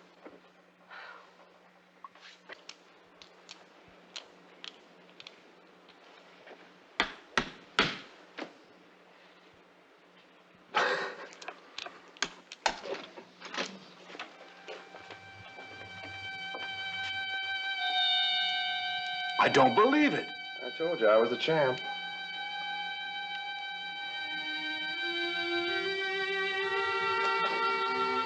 Miss Indiana. Is that you? Her name is Mary. Hello, Tom. You look beautiful. I mean Mary. Well, why shouldn't she? She's a lady, isn't she? She surely is, Mrs. Brindle. Yes, ma'am, a real lady. Ben, I'd like 4 yards of this red calico and deliver it, please. Delighted, Miss Mary. Come along, Mary. We'll be late. Mary? Mary, I'd be pleased to call on you this evening, if you'd let me. Oh. Well, I'm afraid I'm busy this evening.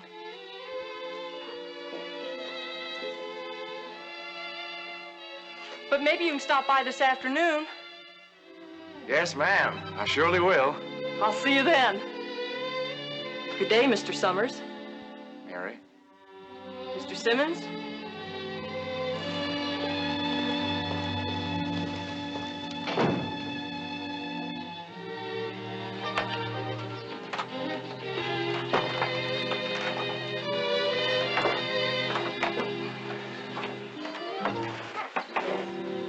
Everybody in town sure did miss you, Mary.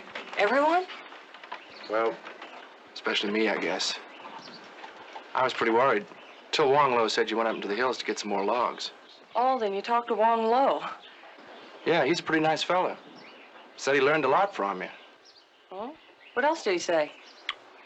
Oh, you know, this and that. Oh. Well, it's not important. I just wondered. You know, sometimes he talks about cooking. Well, come to think of it, he did mention that in passing. You know, about how some cooks have favorite recipes they hand down to their families. Well, then you know. I know. It made me feel real proud that you went to all that work for me. To cook something that you thought I'd like. It meant you felt kind of special about me. I'm sorry about that punch in the jaw. I shouldn't have done it. Oh, I deserved it. I guess. Oh, Tom, you know, all that seems so long ago. Things can change, can't they? They sure can. Well, you know, I know one thing that's changed. It's my cooking. I can really cook now. Ruth taught me. And I'd like to have a chance to prove it. Why don't we go on a picnic? Okay. You cook the lunch, I'll bring a surprise. Well, what surprise? Well, I'm not going to tell you that. I'll pick you up at noon tomorrow. We'll go to Brenner's Glen. Hot. Oh, well, I'd be delighted.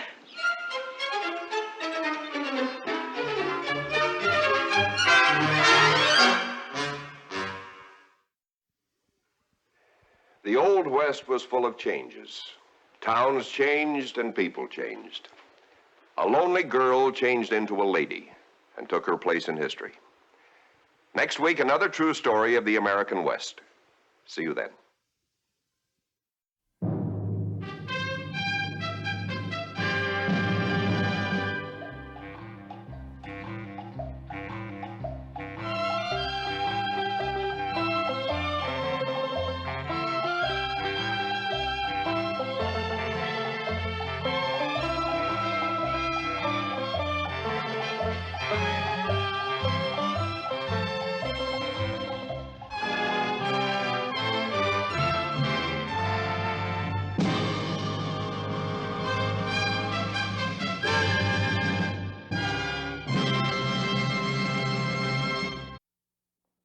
These books are the product of one man's imagination. He stirred the world with great tales of adventure, many of which were taken out of his own incredibly adventurous life. His travels took him all over the world, and they began on the waterfront of Oakland, California, where he became known as Prince of the Oyster Pirates.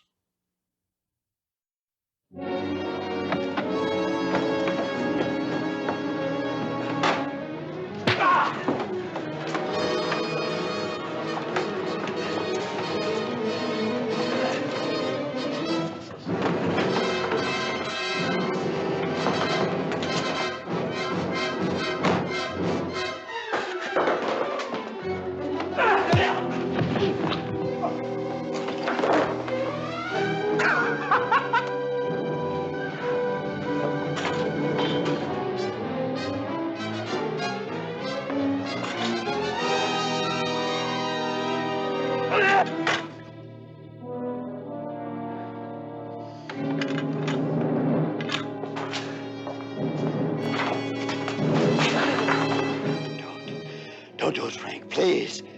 You open your mouth up once too often, Scratch. All right, anyone want to bet that I don't drive this through his skull on the first try?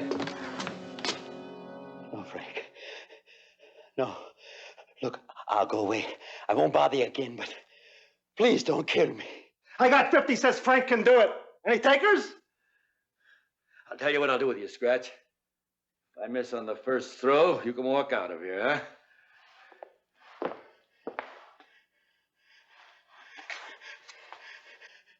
Tell him not to do it. Tell him not to do it. Hey, what do you think you're doing? Get away from him, kid. You looking to get yourself killed? Turn around or I'll drive this right through your back. You don't want to kill me, Frank. I came to buy your boat. Razzle dazzle. All right, the price is $300. You don't look like you got that kind of money to me.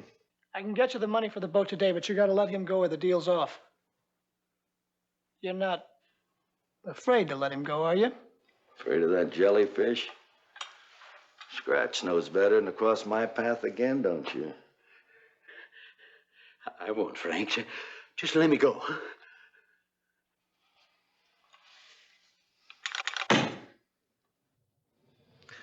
All right. I'll let him off the hook this time, kid. But you better bring that money today, like you said. Otherwise, never step foot in the Last Chance Saloon again. I'll get it. Bring it here. 5 o'clock. I'll be here.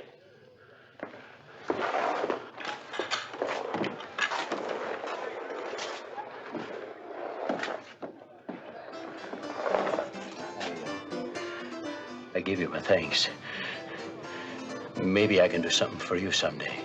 Glad I can help. What made him want to kill you anyway? He's a mad dog. Every now and again, he kills someone just to show them he's still the king. King? That's what they call him. King of the pirates. Now listen, you try to steer clear of him. He may have you marked already for saving my skin. Thanks for telling me. Say, did you really mean that about buying the razzle-dazzle? If I can get the money. Well, now, if you're figuring on stealing it now, maybe I can help. No, thanks. I think I can get it from a friend. Oh, well, anybody who'd hand over 300 Must be some friend. She is. She? So long, Scratch.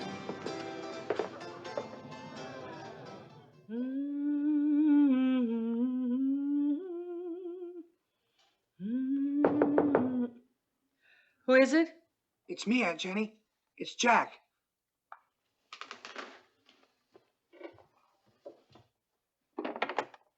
Come on, child. It's good to see you. I just made a pie out in the kitchen. You want some? No, thanks.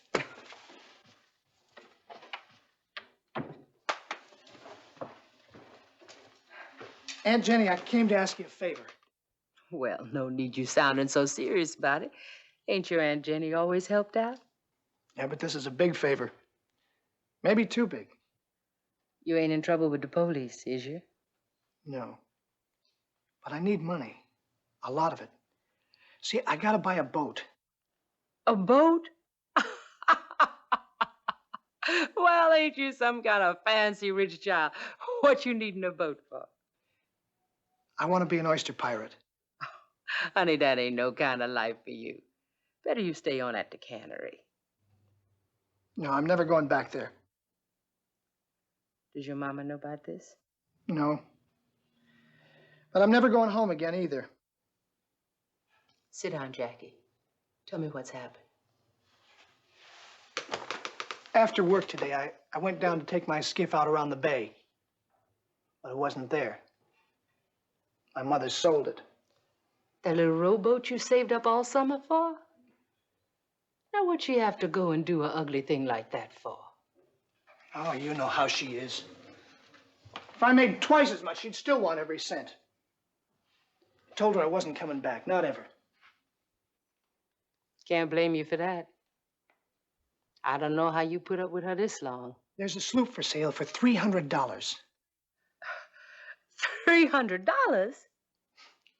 I know it's an awful lot, but I could pay it back in just a few weeks working as an oyster pirate. Honey, I love you like my very own, but I don't want you getting messed up with no scum like them. If the fish patrol catch you, they put you away in the state prison. That doesn't scare me. Those prisoners have it better than I do. Closed up inside them walls like that? Working in the cannery, I'm closed up inside walls all day long. Last week, I worked for 36 hours straight with no sleep for 10 cents an hour. At least it's honest work. Taking those oysters isn't dishonest. Isn't it? Those beds are on public property. That company has no right raising them there. They paid off the politicians. They're the real crooks. That don't mean they won't put you in jail if they catch you stealing. You can't fight rich folks like them. Why not? What have I got to lose? You know what it's like in that cannery? It's like being swallowed up alive. Me and all those other people packed inside that gray tin factory. We're just like the dead fish we seal up in tin. Sometimes I think I gotta scream. But if I did, nobody'd know it. Nobody'd even care. When I go to work early in the morning, it's dark and cold out. When I come home, it's the same. All day long, I just keep thinking, there's a day going by out there that I'll never see. If I don't get out soon, my whole life's gonna be like that. No, it won't. Not for you. You're too smart to stay there for long. That's what everybody thinks when they first start there. But I've seen old men there with sad eyes. And they have no dreams left in them. They're just passing time, waiting out their lives. I'm afraid that's going to happen to me, too.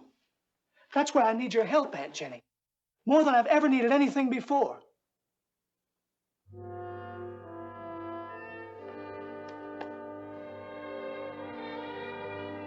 Over there, in that drawer, there's a wood box. That's where I keep my money. Oh, thanks, Aunt Jenny. I knew I could count on you.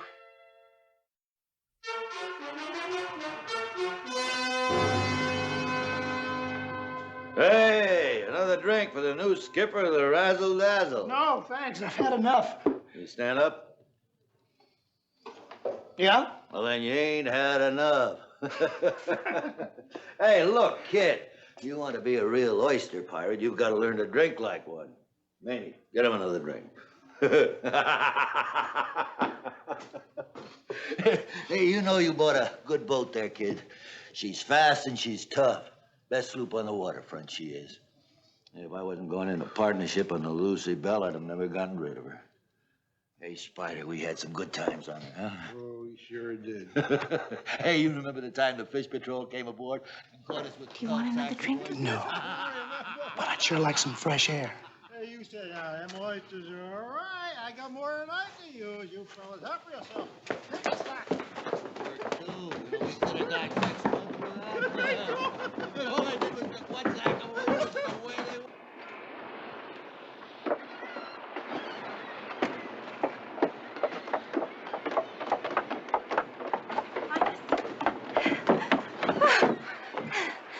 Frank's in for a big surprise when he sobers up. What surprise? Oh, he thinks he owns me. Thinks I'm his personal property, like his boat out there. But he doesn't own that boat anymore. I do. That's right. And he doesn't own me anymore either. Whatever made him think he did? Oh, everybody knows he likes me, so they stay clear. I've been waiting a long time for somebody to come along that he doesn't scare. You have? That was a brave thing you did at the saloon today. If you hadn't stepped in, Scratch would be dead now. Frank's like that. He's mean. Looks like we're both declaring our independence today. What's that mean? Means we're both through letting other people tell us how to live our lives. Declaring our independence. Feels pretty good, doesn't it? Best I ever felt in my whole life. All of a sudden, that waterfront doesn't look so ugly anymore. Now I can sail away from it anytime I want to on my own boat. With your own girl? I haven't got a girl. I'd like to come along with you. I mean, if you wanted me to. Yeah, I'd like that.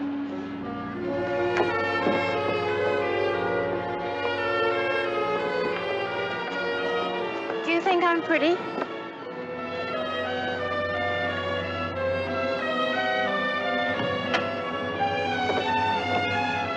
Hey! What's going on here? You got eyes, don't you? Yeah, I got eyes, only I don't like what they say. Now, come on, let's go. I'm not going with you. You do what I tell you to, understand? She said she didn't want to go. Kid, I should have opened you up with that harpoon.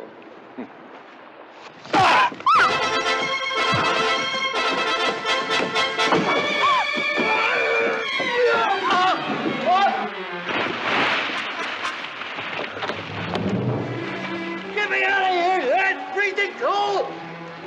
Come on!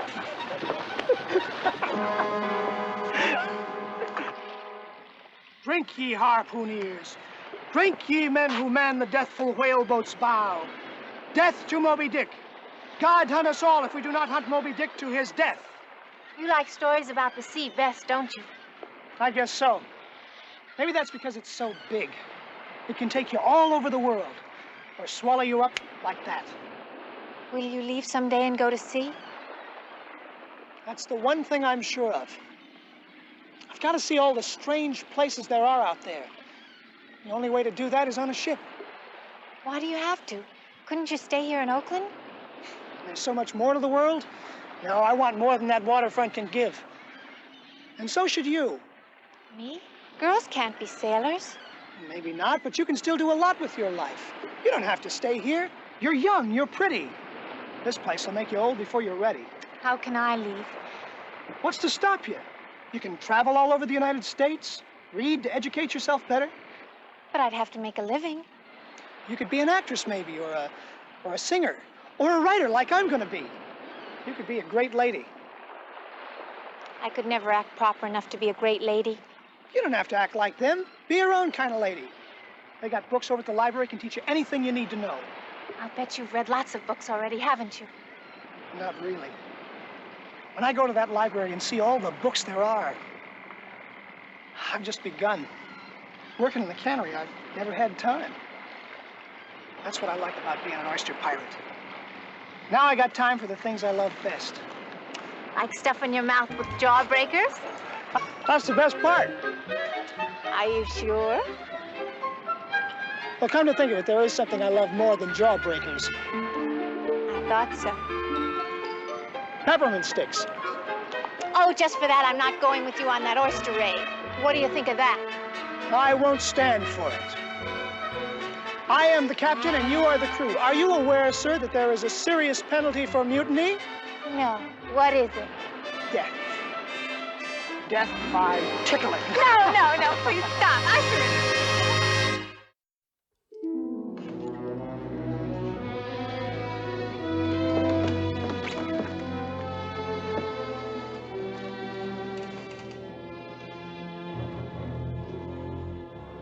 There's your girlfriend, Frank.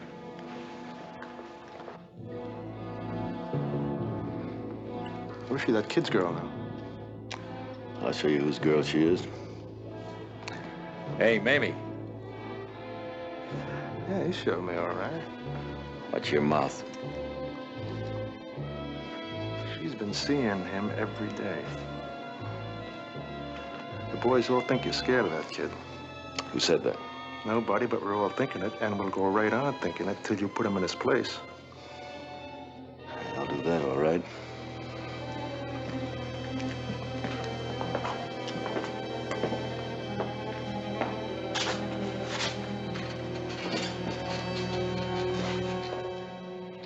What do you want, Frank? Well, I haven't seen you much this week.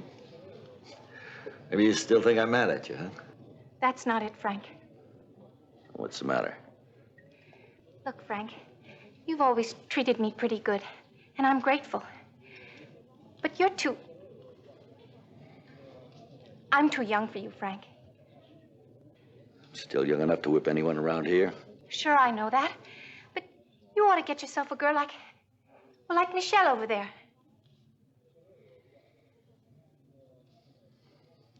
I've got a girl. Prettiest one around. I'm not your girl anymore, Frank. So? Now, look, Tramp, I'll tell you when I'm through with you. Nobody treats me like that. I'm a lady. Oh, you hear that, Spider? She is a lady. That's right. And since you two don't have any way of knowing how to treat a lady, I got nothing more to say to you. Now, you shut up and listen. You tell that boyfriend not to come around anymore. You can't make me do what you say. All right? And I'll personally see he doesn't come back from the oyster beds. You wouldn't. You ever known me to bluff, Mame? No. All right, then you act like a nice little girl. Nobody'll get hurt. But you tell him good to stop buzzing around. Because if you can't stop him, I will.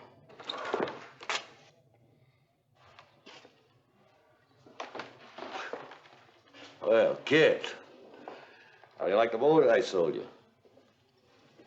I like it fine. I'm glad.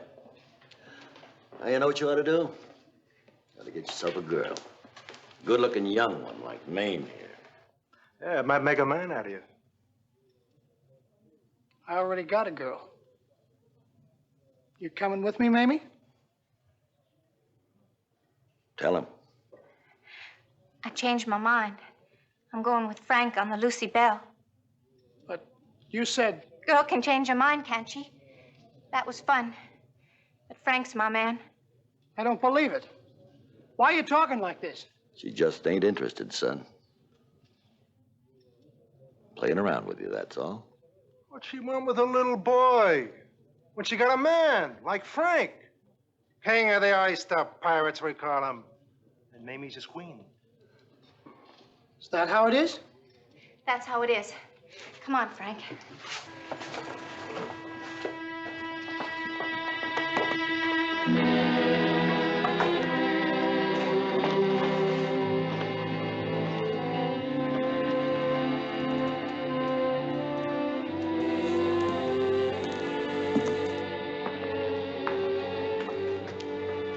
Jack, Yeah. don't blame Amy for what she said. She had to say it. What do you mean? saw Frank walk over and talk to her just before you came in. Did he threaten her? Well, I couldn't hear everything they were saying, but I saw Frank slap her. He must have really scared her. Now it all begins to make sense. Are they going out to the oyster beds? Yeah. I'm going after her. She needs me. You go there alone, you're as good as dead. No. If I don't go out there, I'm as good as dead. Because I'll be a coward. I owe you a debt, Jack. Maybe now is a good time to repay it, huh?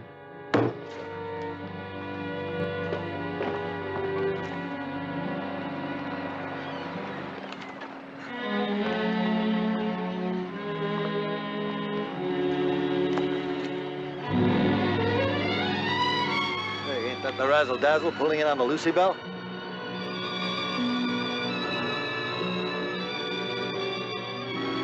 Yeah, looks like it is. What's he up to? Jack! Come on, you're going back with me. No, I can't. He'll kill you. I can fight my own battles now. Are you coming or aren't you? Please, Jack, go away. Scratch! Hey, Go! right. He's got maim. Come on. Sam, Reed, Charlie, come on, we're going back. Please, Jack, it's the last chance we have. No, I'm not running away from him. I'm gonna meet him at the last chance. With all the others around, he'll have to agree to a man-to-man fight. How can you be sure? Because the thing he's most afraid of is showing when he's afraid. If I challenge him, he'll accept.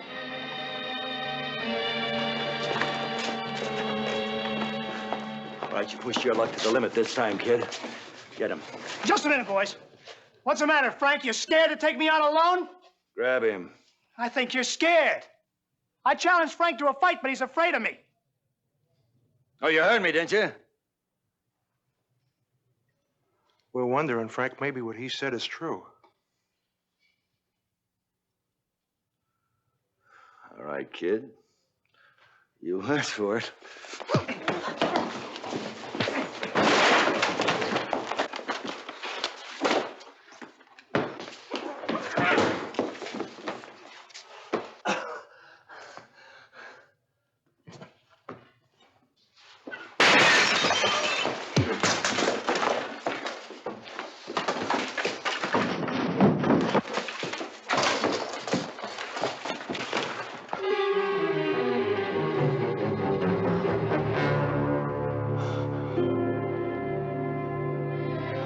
Don't kill me.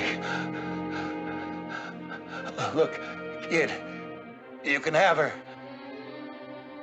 Let me go, huh? King of the pirates. Finish him off. Come on, finish him. He'd have killed you. So would you. No, I'm not gonna kill him.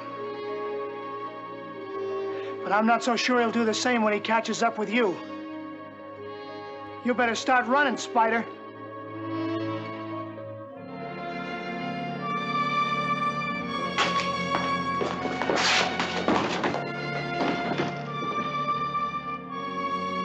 No need to kill you, Frank.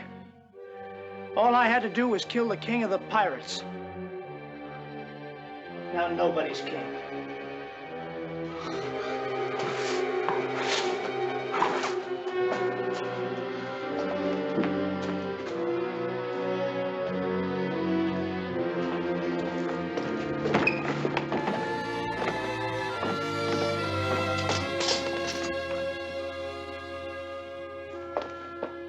Oh, Jack.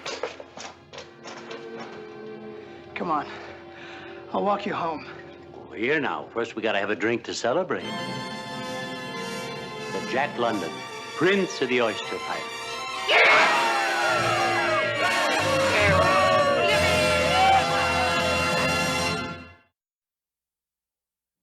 For most men, one close call with death is enough to last a lifetime. But for Jack London, it was just the beginning. He was a seaman, a newspaper correspondent, a Klondike gold seeker, and of course, one of the greatest adventure writers of them all. He was truly a remarkable man, a man who wrote the books he lived and lived the books he wrote. Next week, another true story from Western history.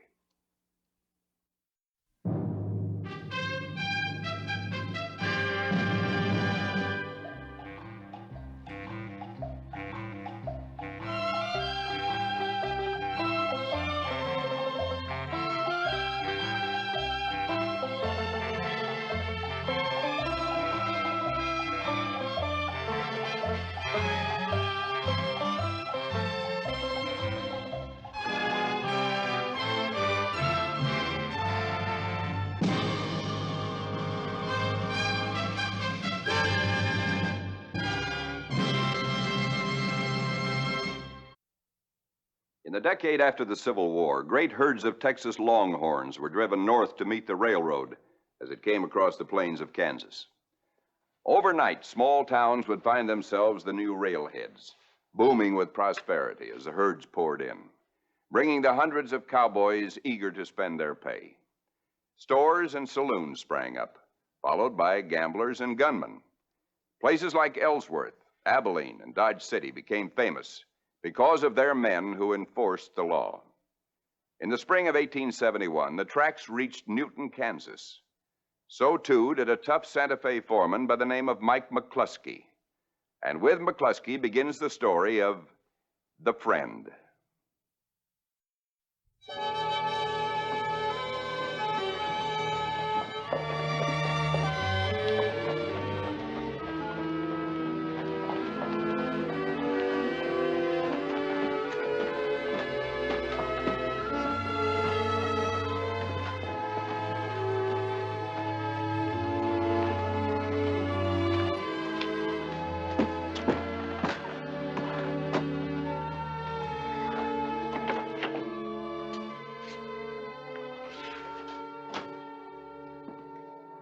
I get some breakfast? Sit down, I'll be with you in a minute. Well, I can see the service hasn't improved any around here. McCluskey, what are you doing here? I was hoping at least for a cup of coffee. You know very well what I meant.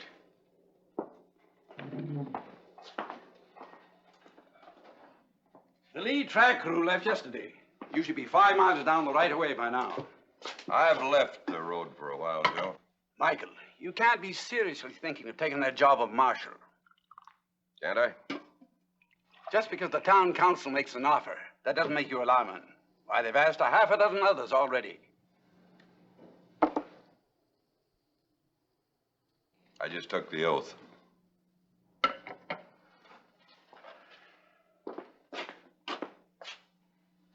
I'll tell you what you took. You took a step toward your own funeral. By nature, Flanagan, you're a worrier. You've handled enough track crews in your time to know that cowboys aren't half as tough. Frank Bailey is no cowboy, Michael. And neither are those lads who are always with him. They're gunmen, killers. They didn't like it a bit when the council fired Bailey as marshal. They've been saying that nobody dares to wear that badge. The only thing a cowtown has more of than longhorns is loose talk. You're a stubborn man, McCluskey. Loose talk, eh? Every day, this town is getting worse and worse for the decent men and women who live here. Why, those ruffians are riding roughshod over everything. All right, you ready? Hear that? McCluskey, if you just take a bit of advice for a change.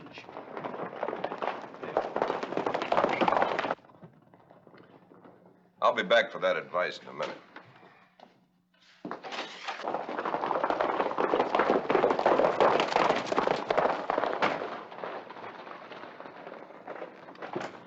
All right, we were even. I had you by a neck. Now pay off. Now, what are you talking about? Was dead even all the way in. What do you say, Pearson? Guess you better run her again. Double or nothing. You're on. Excuse me. Hey. You fellas want a race? Do it outside of town, huh? Well, I'll be a new John Law. Look at that, killer. I see it. Don't much care for it either. Frank Bailey's gonna be downright annoyed. Unless you stay off the street, mister. And then maybe Frank won't notice then. Double or nothing, I'll beat you all the way. You're on. This time of day, there are women and children on the street. Like I said, if you fellas want a race, do it outside of town. Understood? Take him! I said understood. I got nothing to do with this, Marshal. You? When Frank hears about this. He already has.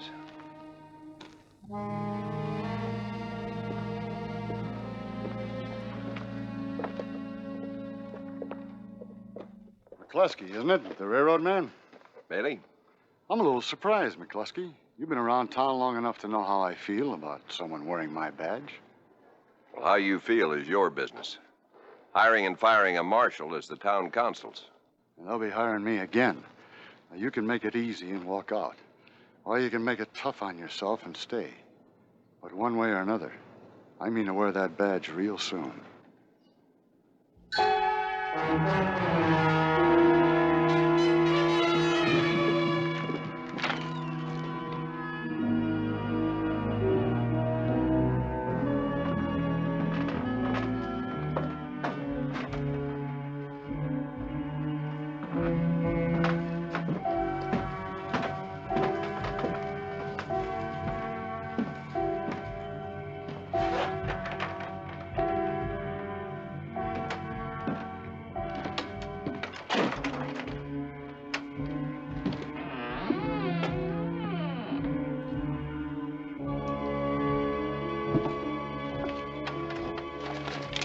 Hold it.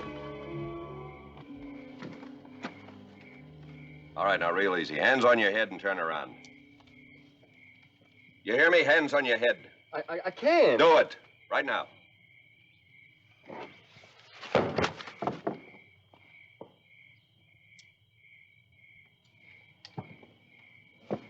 Rice, flour, preserves. Not much to risk getting shot for. Unless you're hungry. When'd you eat last, boy? I had a pound of beefsteak for dinner. And don't call me boy. Oh? How old are you? 20. You got a name? No. All right, pick that stuff up and put it back inside, mister. You gonna take me to jail? Isn't that the place for a man who steals? Honest, Marshal, I was just...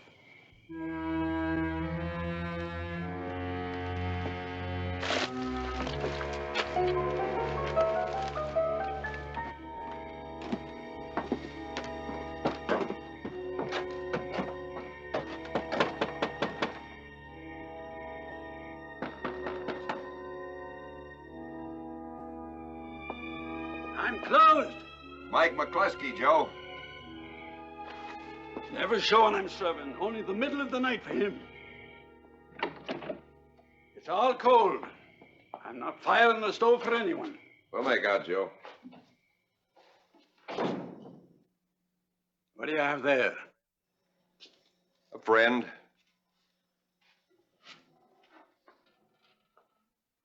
Now, to help yourself. Thanks. Put it in your own bill. Oh, Joe. That shed of yours out in back is still empty, isn't it? He can bed down there for the night if he wants to.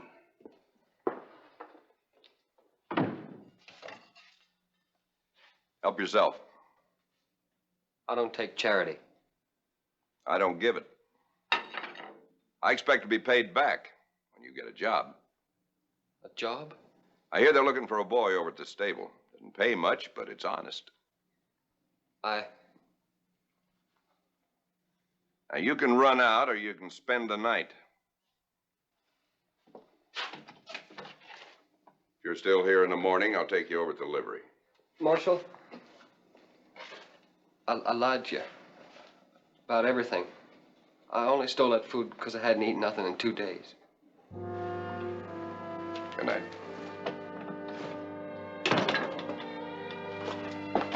It's Riley. My name, it's Jim Riley. Good night, Riley.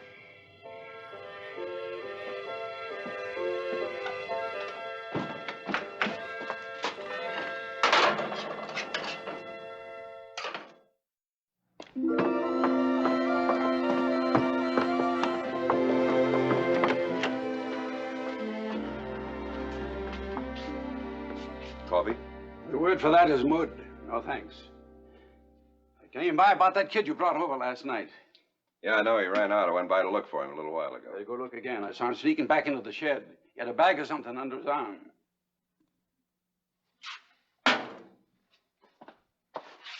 When a stray dog gets scared, he usually snaps. Yeah, I did. More than once. Keep an eye on things for me, will you?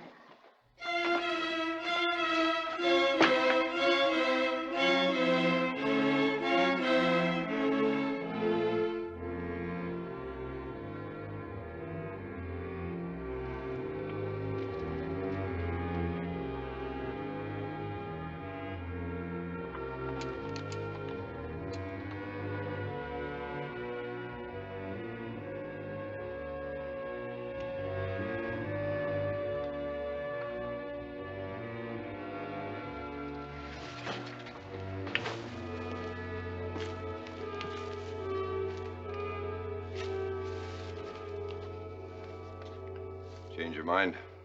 If you think I ran away, you're wrong. You mind telling me where you went? I had to get my things. Your things? They're not stolen. They belong to me. Let's take a look. Please. That's all that was left. They buried my family. They sold everything else to pay for some neighbor keeping me. If you had a foster home, why'd you leave? After a while, they said there wasn't no more money to take care of me. I'd have to give up what was left.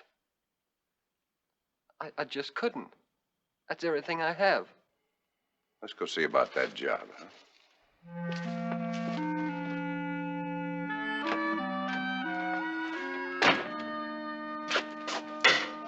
Even.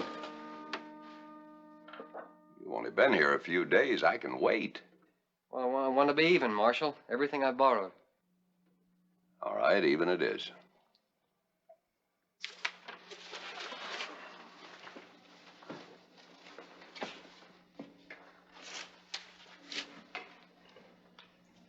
New?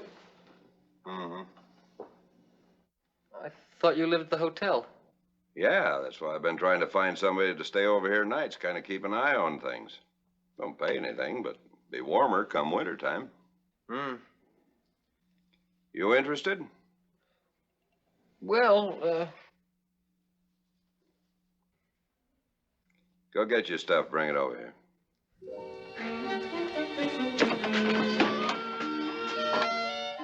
Thanks, Mike. Can't you see that I'm busy? Now go on, get out of here. Okay. Hey, Thomas.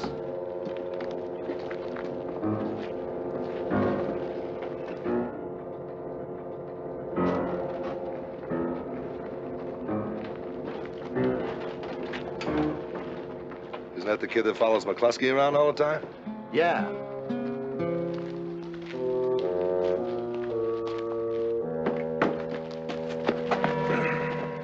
Oh, sorry.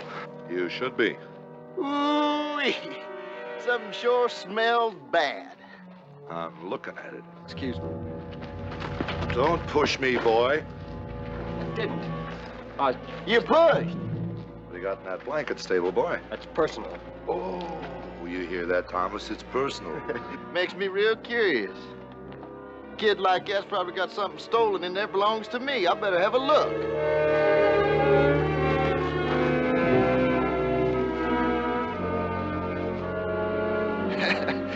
Well, I'll be. It's my old watch. And that there gun belongs to you, doesn't it? Sure does.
Mike.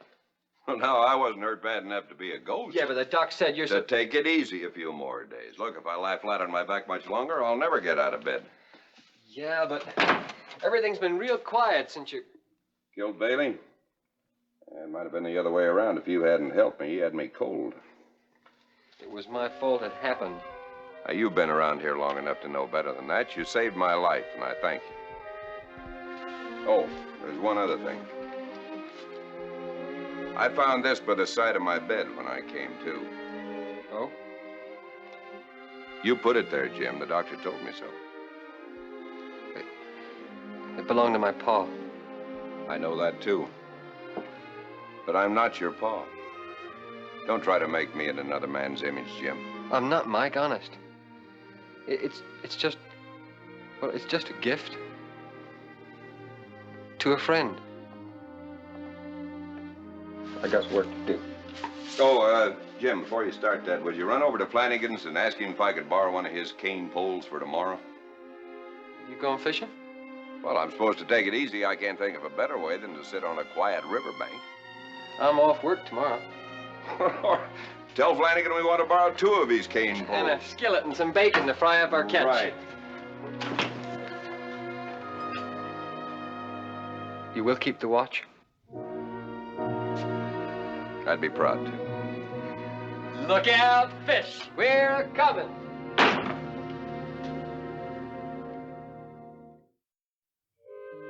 And remember to tell them they cost me 2 bits apiece. Yes, sir. Yes, sir. Bring back a couple for me.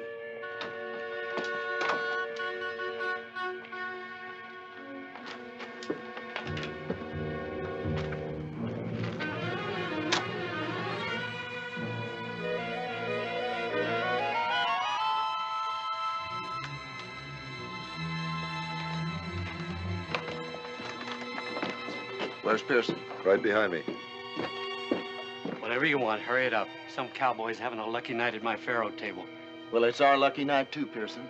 I saw McCluskey go in his office not 5 minutes ago. I'll put money he's going to make his rounds tonight. Now, wait, I didn't swear that I'd go in on this. I said I'd think about it. Well, you do that, Emmett.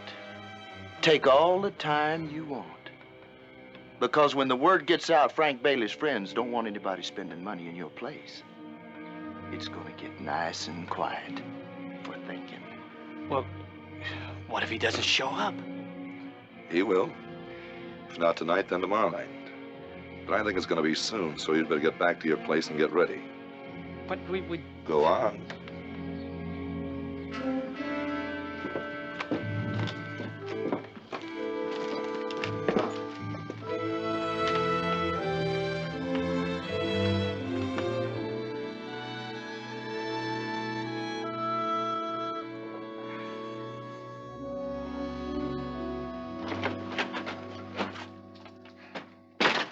What kept you? Lecture from Flanagan? Yeah. You going back to your room? As soon as I make my rounds. Maybe you shouldn't make him tonight, Mike. I mean, we're getting up so early to go fishing. What's the matter with you, Jim? Nothing. Don't go, Mike. They're planning to kill you. They? Thomas and Pearson and that other one. Keller? Yeah, I heard them talking in the alley. They said if you made your rounds tonight, they'd be waiting for you. Don't go. You know, Jim, a rattler's tail sounds bad, but without fangs, it's harmless. Bailey's dead. Yeah, but I heard them. They said they'd kill you. Don't you believe me? Yeah, I do believe you. If I hid out every time someone talked about making trouble, I couldn't very well wear a badge now, could I? No, I suppose not. See you in the morning.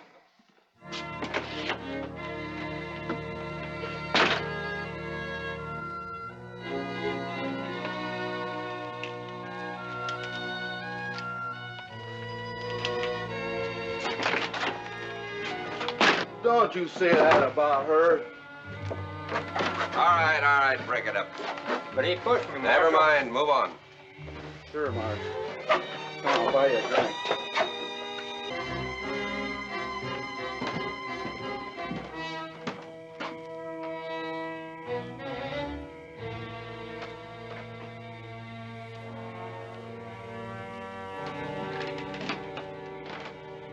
Well? They might try to get you from behind. This way, there's another gun to back you up. I appreciate that, Jim, very much, but you don't have to follow me. Besides, that gun of yours is almost as old as you are. It's a miracle it went off once. Next time it's liable to blow up in your face. No, you go on back and do your job at the office and let me do mine. But go on now, go on.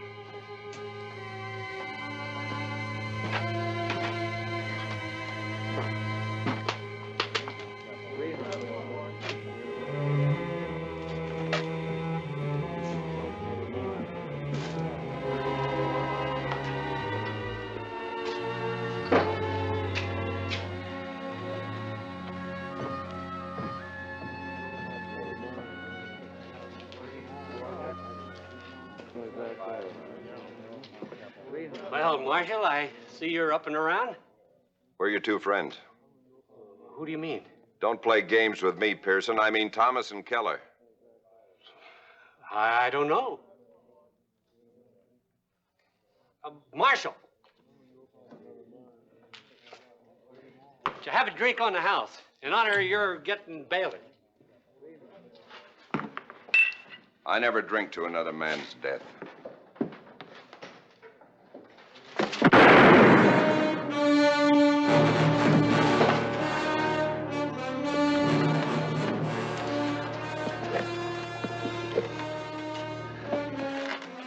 Yeah, it went real nice.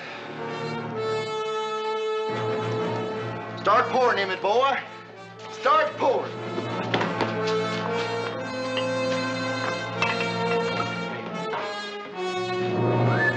Well, looky there. It's the stable boy. Well, McCluskey's dead, boy. We killed him. How about that? Well, come on, boy. Now's your big chance to do something about it. Go for that old horse pistol of yourn there. And I thought he was your friend.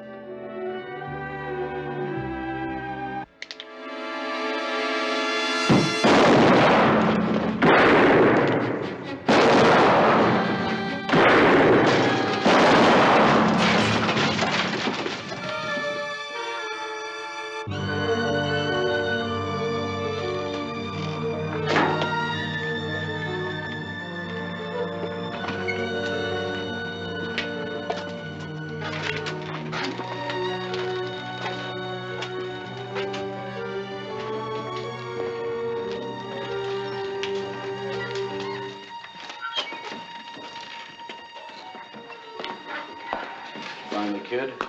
No. Ah, he can't have gone too far. Maybe so, but if I didn't know better, I'd say that Jim Riley just up and disappeared into thin air.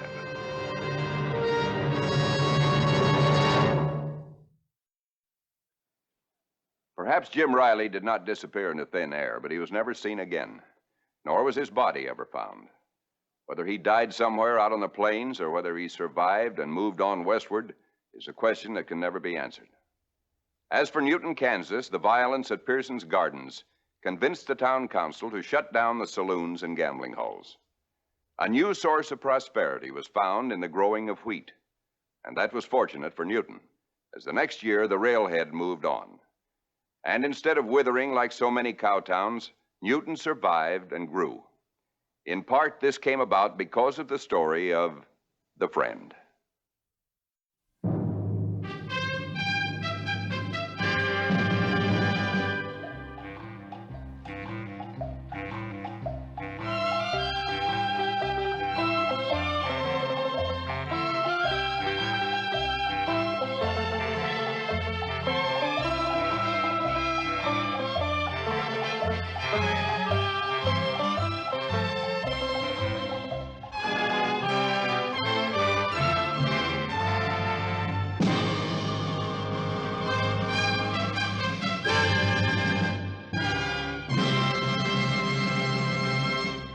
Nowshin sir costing done Rupa kitchen clean তারপর concentrate করেন cleaning করেছেন আপনি নিচে dance করে আছে ওটা cleaning করবেন আচ্ছা আছে কস্টিং হয়েছে আর মাত্র 30 মিনিট বাকি আছে অনলি 30 মিনিটস সো এই 30 মিনিটসের মধ্যে রান্না শেষ করে প্লেটিংটা কমপ্লিট করতে হবে okay thank you carry on Naim কি বুঝতেছ দেখলাম সবারটাই উর্মি ভালো করতেছে, মানে অন টাইম সব কিছু আমার মনে হয় শেষ হয়ে যাবে। সেটাই, উর্মির কাছে এই এক্সপেকটেশন ছিল না এই রেসিপি দিয়ে, বাট সে ভালো করছে। আমি প্ল্যানিংটা ভালো অ্যান্ড আমি সময়টা দেখতেছিলাম, আই থিঙ্ক অন টাইম সে শেষ করে ফেলবে। এখানে আমরা মেন্টরসদেরকেও একটা ভালো ক্রেডিট দিতে পারি। আপনি যেটা বললেন যে এক্সপেক্টেড ছিল না, ঠিক আছে, এখানে মেন্টরসদের একটা বড় রোল আছে, তাদেরকে এক্সপ্লেইন করানো পুরো জিনিসটা, সময়টা ডিভাইড করে দাও যে আপনি কতক্ষণ সময় প্রিপেয়ার করবেন অ্যান্ড ফিনিশ করবেন। ওর অবস্থা কি দেখি, আমরা তো তিনজন ওর নাচোস চিপসটা দেখলাম, হ্যাঁ এটা সুন্দর হয়েছে, হ্যাঁ ভালো হয়েছে। সো ওটার সাথে বাকি যে ইনগ্রেডিয়েন্টসগুলো সস বা যাই হোক যদি প্রপারলি ও নিয়ে আসতে পারে গুড। বাট আমি একটু আমাদের লো স্কোরার যে ডক্টর মনিম আছে ওনাকে নিয়ে আসলে একটু টেনশনে আছে। ওনাকে নিয়ে আমিও টেনশনে আছি। আমি এবারের রাউন্ডে খুব ভালো কুক একটা এবং ভালো একটা মার্কস পা।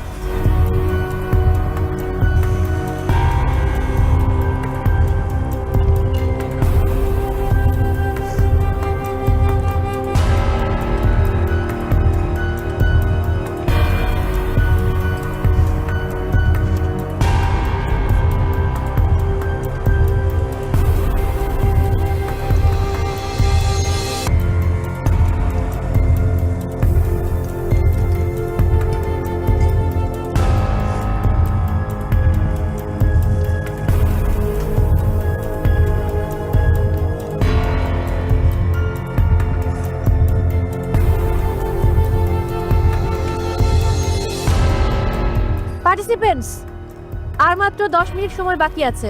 এর মধ্যে এনিহাও আপনাদের ফুল প্লেটিং কমপ্লিট করতে হবে। আর আজকে আপনাদের কাছ থেকে আমরা চমৎকার প্লেটিং দেখতে চাই, ওকে?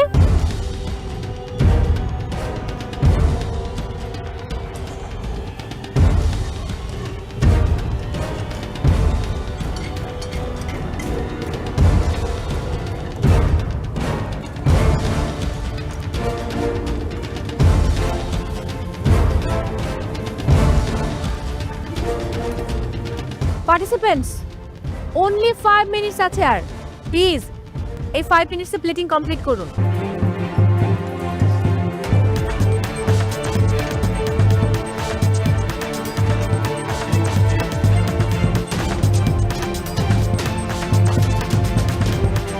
Only 48 seconds.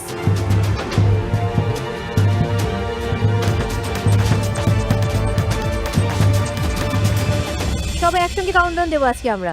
Ready? 10, 9, 8, 7, 6, 5, 4, 3, 2, 1, 0 and time's up.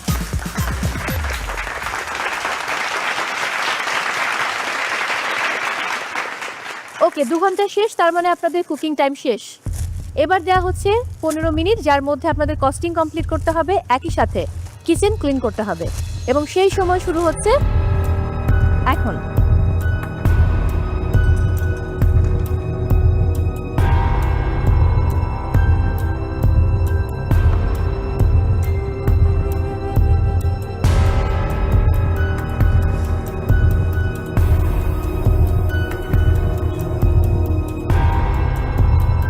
Nowshin sir costing costing done kitchen clean clean করেছেন, আপনি নিচে ডাস্টবিন আছে ওটা ক্লিনিং করবেন। আচ্ছা আছে কস্টিং হয়েছে, ফুড ফাইল করবেন না ভিতরে ঢুকে দেন, ভিতরে কোমো আপনার ওগুলো ক্লিন, নিচেরগুলো ক্লিন করা।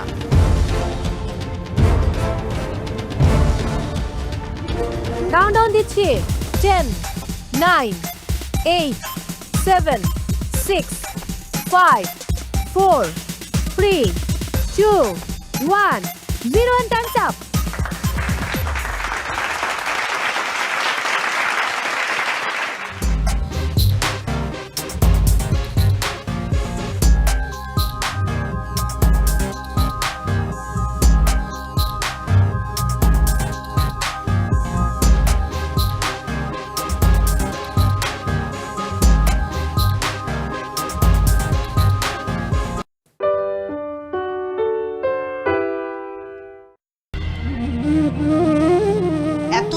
চলে যাব এটা আমি ভাবিনি। আমি আশা করেছিলাম যে অ্যাটলিস্ট টপ 10-এ আমি নিজেকে নিয়ে যেতে পারবো, কিন্তু একদম প্রথম এপিসোডেই আমাকে চলে যেতে হচ্ছে, এই ব্যাপারটা আমার জন্য খুবই দুঃখজনক। বিন্দুমাত্র দুঃখ আমার নেই, কারণ আমি আমার কমতিগুলো জেনে গেলাম। আমি অবশ্যই এখানে আবার আসবো। আমরা পুরো দেশ থেকে বাছাই করে নিয়ে এসেছিলাম সেরা 20 প্রতিযোগীকে। তাদের মধ্য থেকে আজ বিদায় নিলেন 2 জন প্রতিযোগী, বাকি রইলেন 18 জন। এবং এই টপ 18 পার্টিসিপেন্টকে সঙ্গে নিয়ে আমরা এগিয়ে যাব আমাদের পরবর্তী চ্যালেঞ্জগুলোতে। Congratulations to all. বিজ্ঞ বিচারক, আমার মনে হয় বিদায় নেবার আগে আরেকটি বিশেষ কাজ বাকি রয়ে গেছে, right? Black scarf. Black scarf. স্ক্রিনে চোখ রাখি, দেখা যাক কে পাচ্ছেন এবারের চ্যালেঞ্জের black scarf. 29.6 out of 30. Congratulations, Kumu.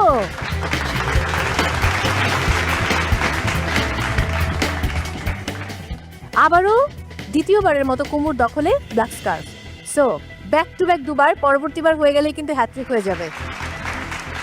কুমুর লক্ষ্য থাকবে এখন হ্যাট্রিকটা পূরণ করা, রাইট? আমি আজকের পর্বে প্রথম স্থান অধিকার করে ব্ল্যাক স্কার্ফকে অর্জন করেছি আবারও। আমার ভালো লাগছে, কিন্তু এটা পেতে গিয়ে আমার যে মানসিক চাপটা সহ্য করতে হয়েছে তা আমি ভাষায় বুঝাইতে পারবো না। কারণ আমি নিজে সেজুতি আপুকে একটা সহজ রেসিপি দিয়েছিলাম এবং সেটা থেকে সে 29 স্কোর করেছিল। তো ওনাকে বিট করতে হলে আমাকে 29-এর প্লাস পেতে হবে আউট অফ 30। এটা যে কত বড় একটা মেন্টাল প্রেশার ছিল আমার জন্য। কংগ্রাচুলেশনস কুমু। বিজ্ঞ 3 বিচারক, এবার বিদায় নেবার পালা, আপনাদের অনুমতি প্রার্থী। অবশ্যই। দর্শক, শেষ হলো আমাদের দ্বিতীয় চ্যালেঞ্জ, স্বাদের বিশ্বভ্রমণ। এবং এই স্বাদের বিশ্বভ্রমণের মধ্য দিয়ে মনে হচ্ছিল যে আমরা একটা ইমোশনাল জার্নি শেষ করলাম। বিদায় নিলেন 2 জন পার্টিসিপেন্টস, ডক্টর মুনিম এবং মাইমুনা। বাকি রইলেন 18 জন, এবং এই 18 জনকে নিয়ে আমাদের নতুন জার্নি শুরু হচ্ছে, নতুন চ্যালেঞ্জ শুরু হচ্ছে। সো সেরা রাঁধুনি নিয়ে আপডেটস পেতে হলে চোখ রাখতে হবে সেরা রাঁধুনির ফেসবুক পেজ এবং ইউটিউব চ্যানেলে, সেই সঙ্গে মাছরাঙার ইউটিউব চ্যানেলে। সবাই অনেক ভালো থাকুন, দেখা হচ্ছে আবারও সেরা রাঁধুনি রান্নায় শ্রেষ্ঠত্বের লড়াই সিজন 8-এ।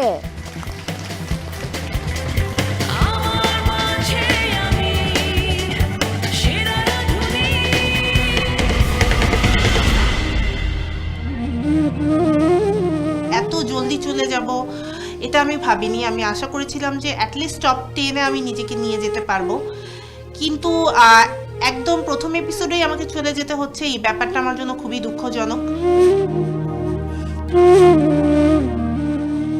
বিন্দুমাত্র দুঃখ আমার নেই, কারণ আমি আমার কমতিগুলো জেনে গেলাম। আমি অবশ্যই এখানে আবার আসবো।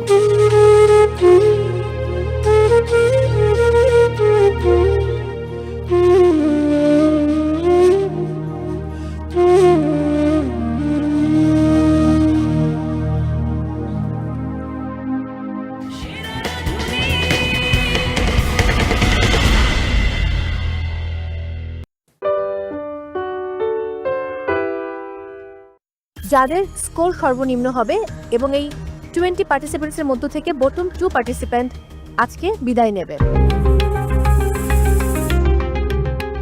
আমি কার স্কোর প্রথমে বলবো?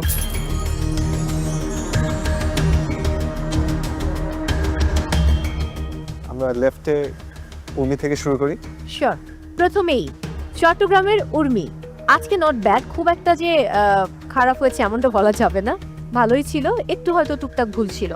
আর স্ক্রিনে চোখ রাখি, দেখি আপনার স্কোর কত। Let's have a look. 24 out of 30। এবারে স্ক্রিনে চোখ রাখবো টোটাল স্কোর কত হলো দুটো চ্যালেঞ্জ মিলিয়ে।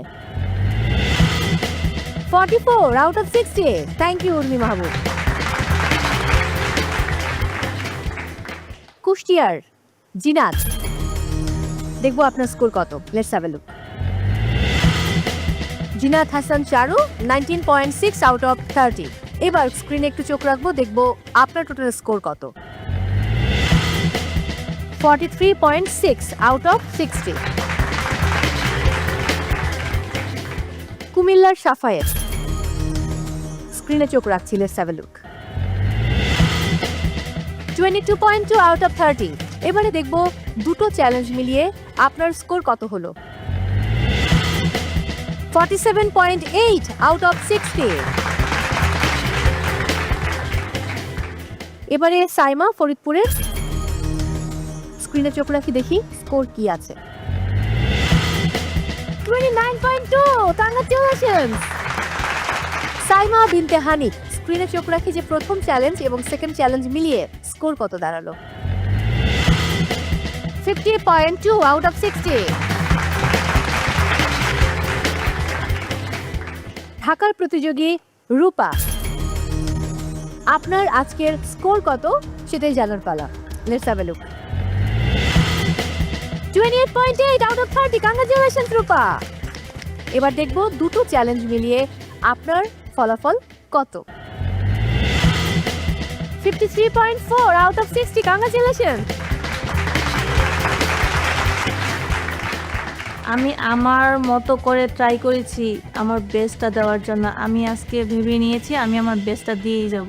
চট্টগ্রামের অসিত, দেখা যাক আজকের পারফরমেন্স কতটা ভালো হয়েছে। Let's have a look. 28.2 out of 30, congratulations Asit.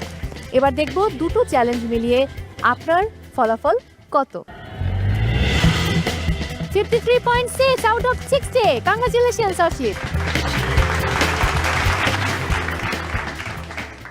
সর্বকনিষ্ঠ প্রতিযোগী বরিশালের নওশিন, খাবারটাও একটু ডিফারেন্ট ছিল, দেখি স্কোর কি বলে। 27.2 আউট অফ 30, কংগ্রাচুলেশনস নওশিন। একটু স্ক্রিনে চোখ রাখি দেখি দুটো চ্যালেঞ্জ মিলিয়ে টোটাল স্কোর কত দাঁড়ালো। Let's have a look. 50.8 out of 60, congratulations Nowshin. খুব খারাপও হয়নি, খুব বেশি ভালোও হয়নি, বাট প্রত্যাশা হচ্ছে যে ডে বাই ডে আমি যত চ্যালেঞ্জ সামনে আসবে আমি আরো ভালো করে ট্রাই করব। ঢাকার প্রতিযোগী নাশিতা, ভালো ছিল এবং আপনার ফুড দিয়েই আজকে আমরা ফুড টেস্টিংটা শুরু করেছিলাম। আমাদের বিজ্ঞ বিচারক দিলারাহানি পূর্ণিমা বলছিলেন যে মিষ্টি মুখ করে আজকে শুরু হলো এবং আমি ফিদা হয়ে গেছি। এখন দেখি স্কোরে কি আছে। Let's have a look. 27.8 out of 30। একটু দেখে নেব যে দুটো চ্যালেঞ্জ মিলিয়ে নাশিতা বাশারের স্কোর কত হলো। 54.4 out of 60, congratulations. Doctor Munim, ফরিদপুরে ডক্টর মুনিম এবং পূর্ণিমা ম্যাম বলছিলেন যে ভেতরের অংশটা খুব মজার ছিল, শুধু বাইরের অংশটা যদি একটু পুড়ে না যেত তাহলে হয়তো খাবারটা খুবই সুস্বাদু হতো। দেখা যাক স্কোরটা দেখি। 22.4 আউট অফ 30। ডক্টর মুনিমের দুটো চ্যালেঞ্জ মিলিয়ে টোটাল স্কোরটাই মুহূর্তে দেখে নেব। 37.6 আউট অফ 60। এবার জয়পুরহাটের কুমু, যার দিকে আমাদের বিজ্ঞ বিচারকদের আলাদা নজরদারি ছিল যে সে আজকে কি করে। ফুডটা খুবই ভালো ছিল, একটু স্ক্রিনে চোখ রাখি দেখি স্কোর কত। 29.6 out of 30, congratulations Kumu. So আজকে ছিল আমাদের সেকেন্ড চ্যালেঞ্জ, স্বাদের বিশ্বভ্রমণের সেকেন্ড ডে। তার মানে সেকেন্ড চ্যালেঞ্জে আজকে দিনে টপ স্কোরার হচ্ছেন কুমু। কুমু, একটু তাহলে স্ক্রিনে চোখ রাখি দুটো চ্যালেঞ্জ মিলিয়ে আপনার স্কোর কত দাঁড়ালো। Let's have a look. 56.8 out of 60, congratulations.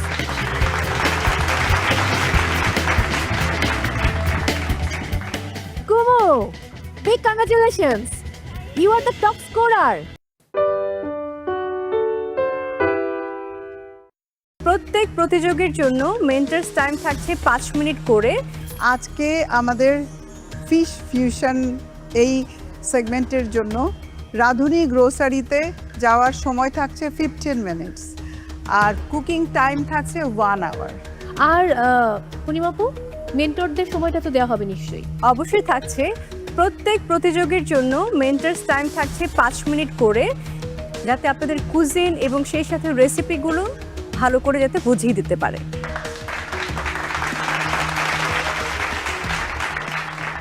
Thank you. আমি আমার টিম বিজ্ঞ বিচারক অনুরোধ করব তাদের আসনে বসার জন্য। অনেক ধন্যবাদ।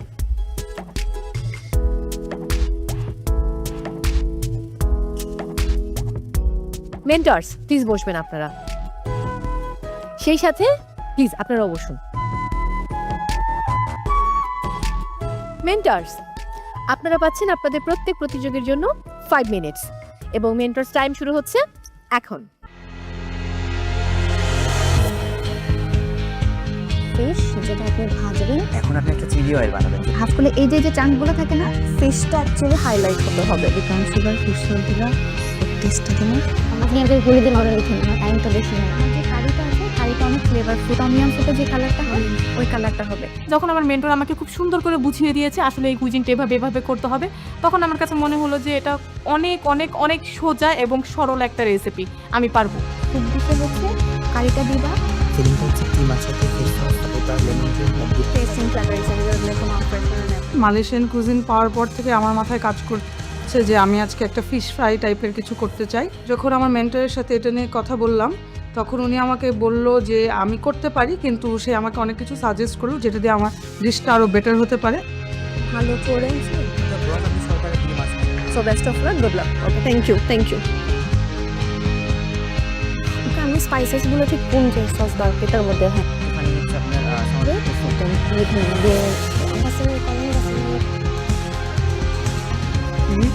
বলে যাবো আপনাকে, আপনি আপনার এটা আপনার টাইমটাকেও তো আপনাকে কাভার করতে হবে। ফেরদৌস আরা, আপনার সময় শেষ। Thank you.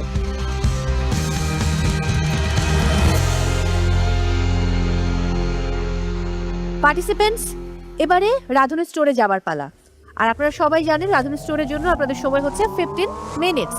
সো আপনাদের সময় শুরু হচ্ছে এখন।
bố khỏe nhà nó bắn 2 cái chết rồi mày vui không?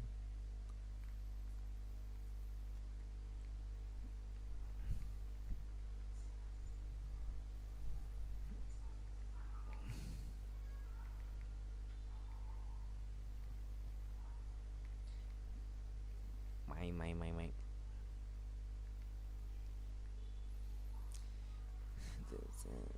mày chết chưa? Chết rồi. Nhót đi.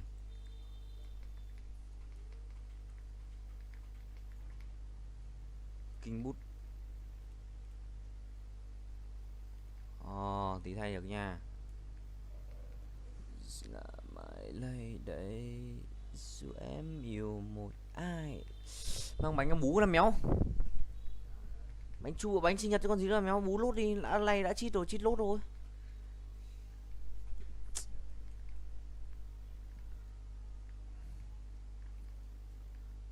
Ăn cái ăn dậy làm việc nhà cái cho nó tiêu.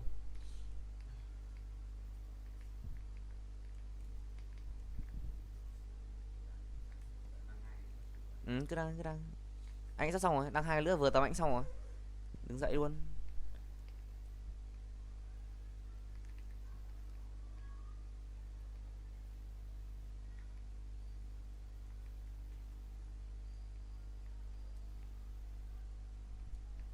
Bẹp hớt là được. Sờ cheat win 12 con nữa à? Nhiều tê, đông như con nguyên vậy.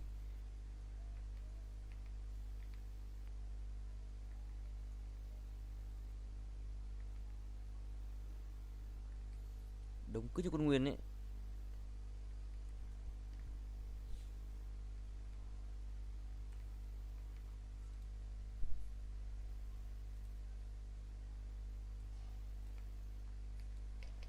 Năm phút 25 con.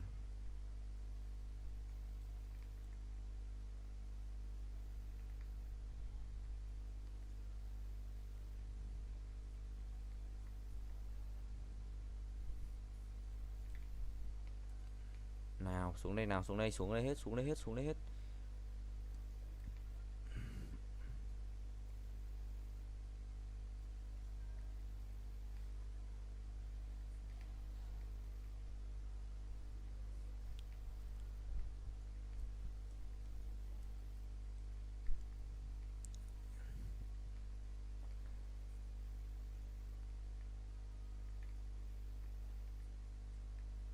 Ok.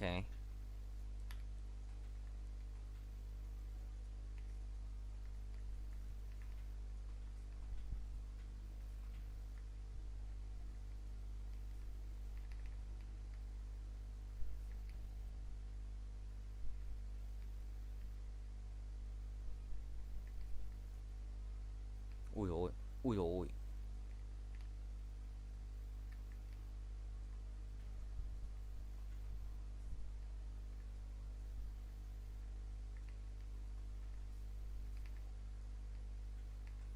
Chết chưa? Nhót chưa?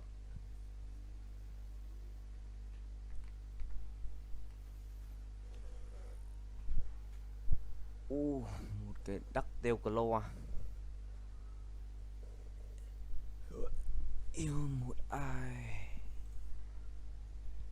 Hai cái đắc to clo. Đắc tiêu clo à. 1 phút nữa.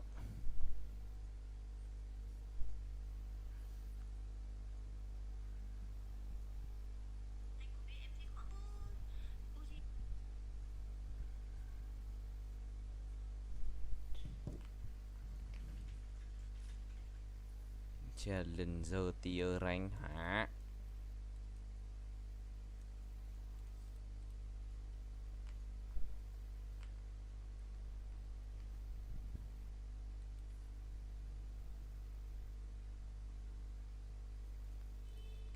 Cost coin.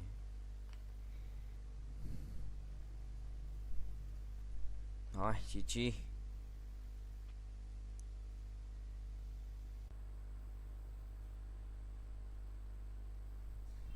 Bên trên lưng cực tối chẳng nhìn cái gì.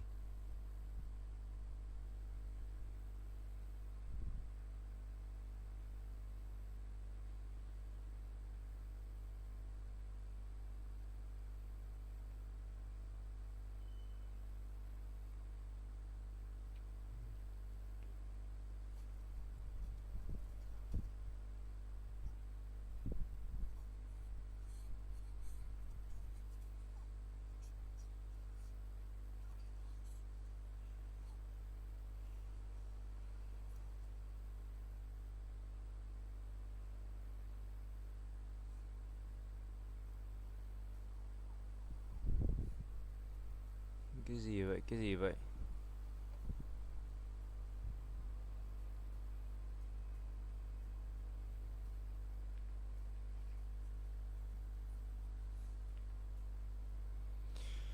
Holy shit, Bri.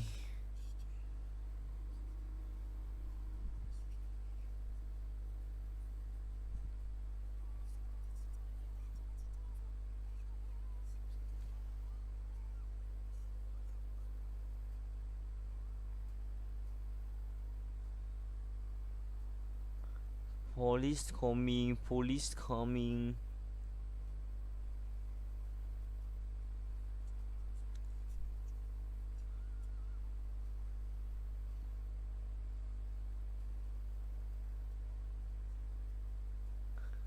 Bro, police coming.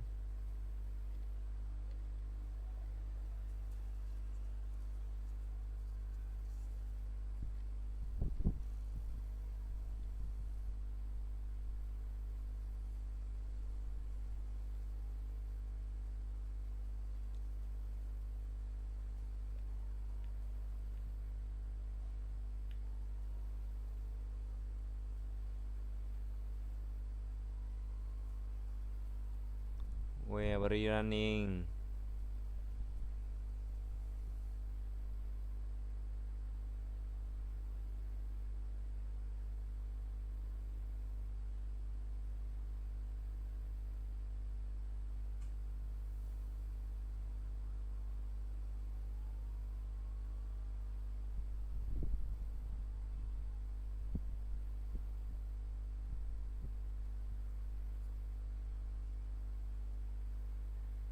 What? Bị mất luôn rồi.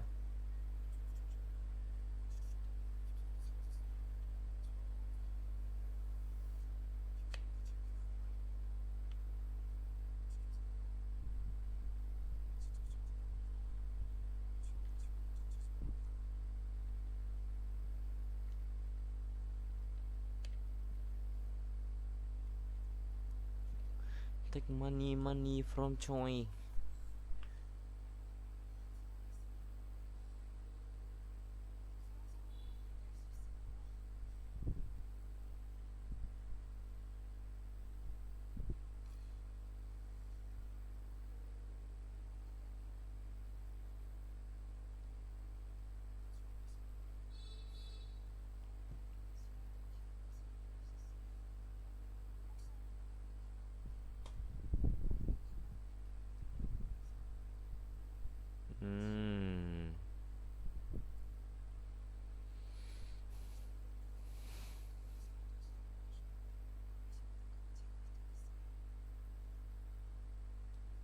Và mình một chém lát.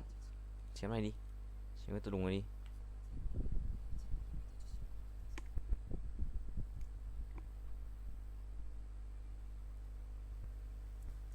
Một chút chém chút biết tôi đùng này đi. Lô à.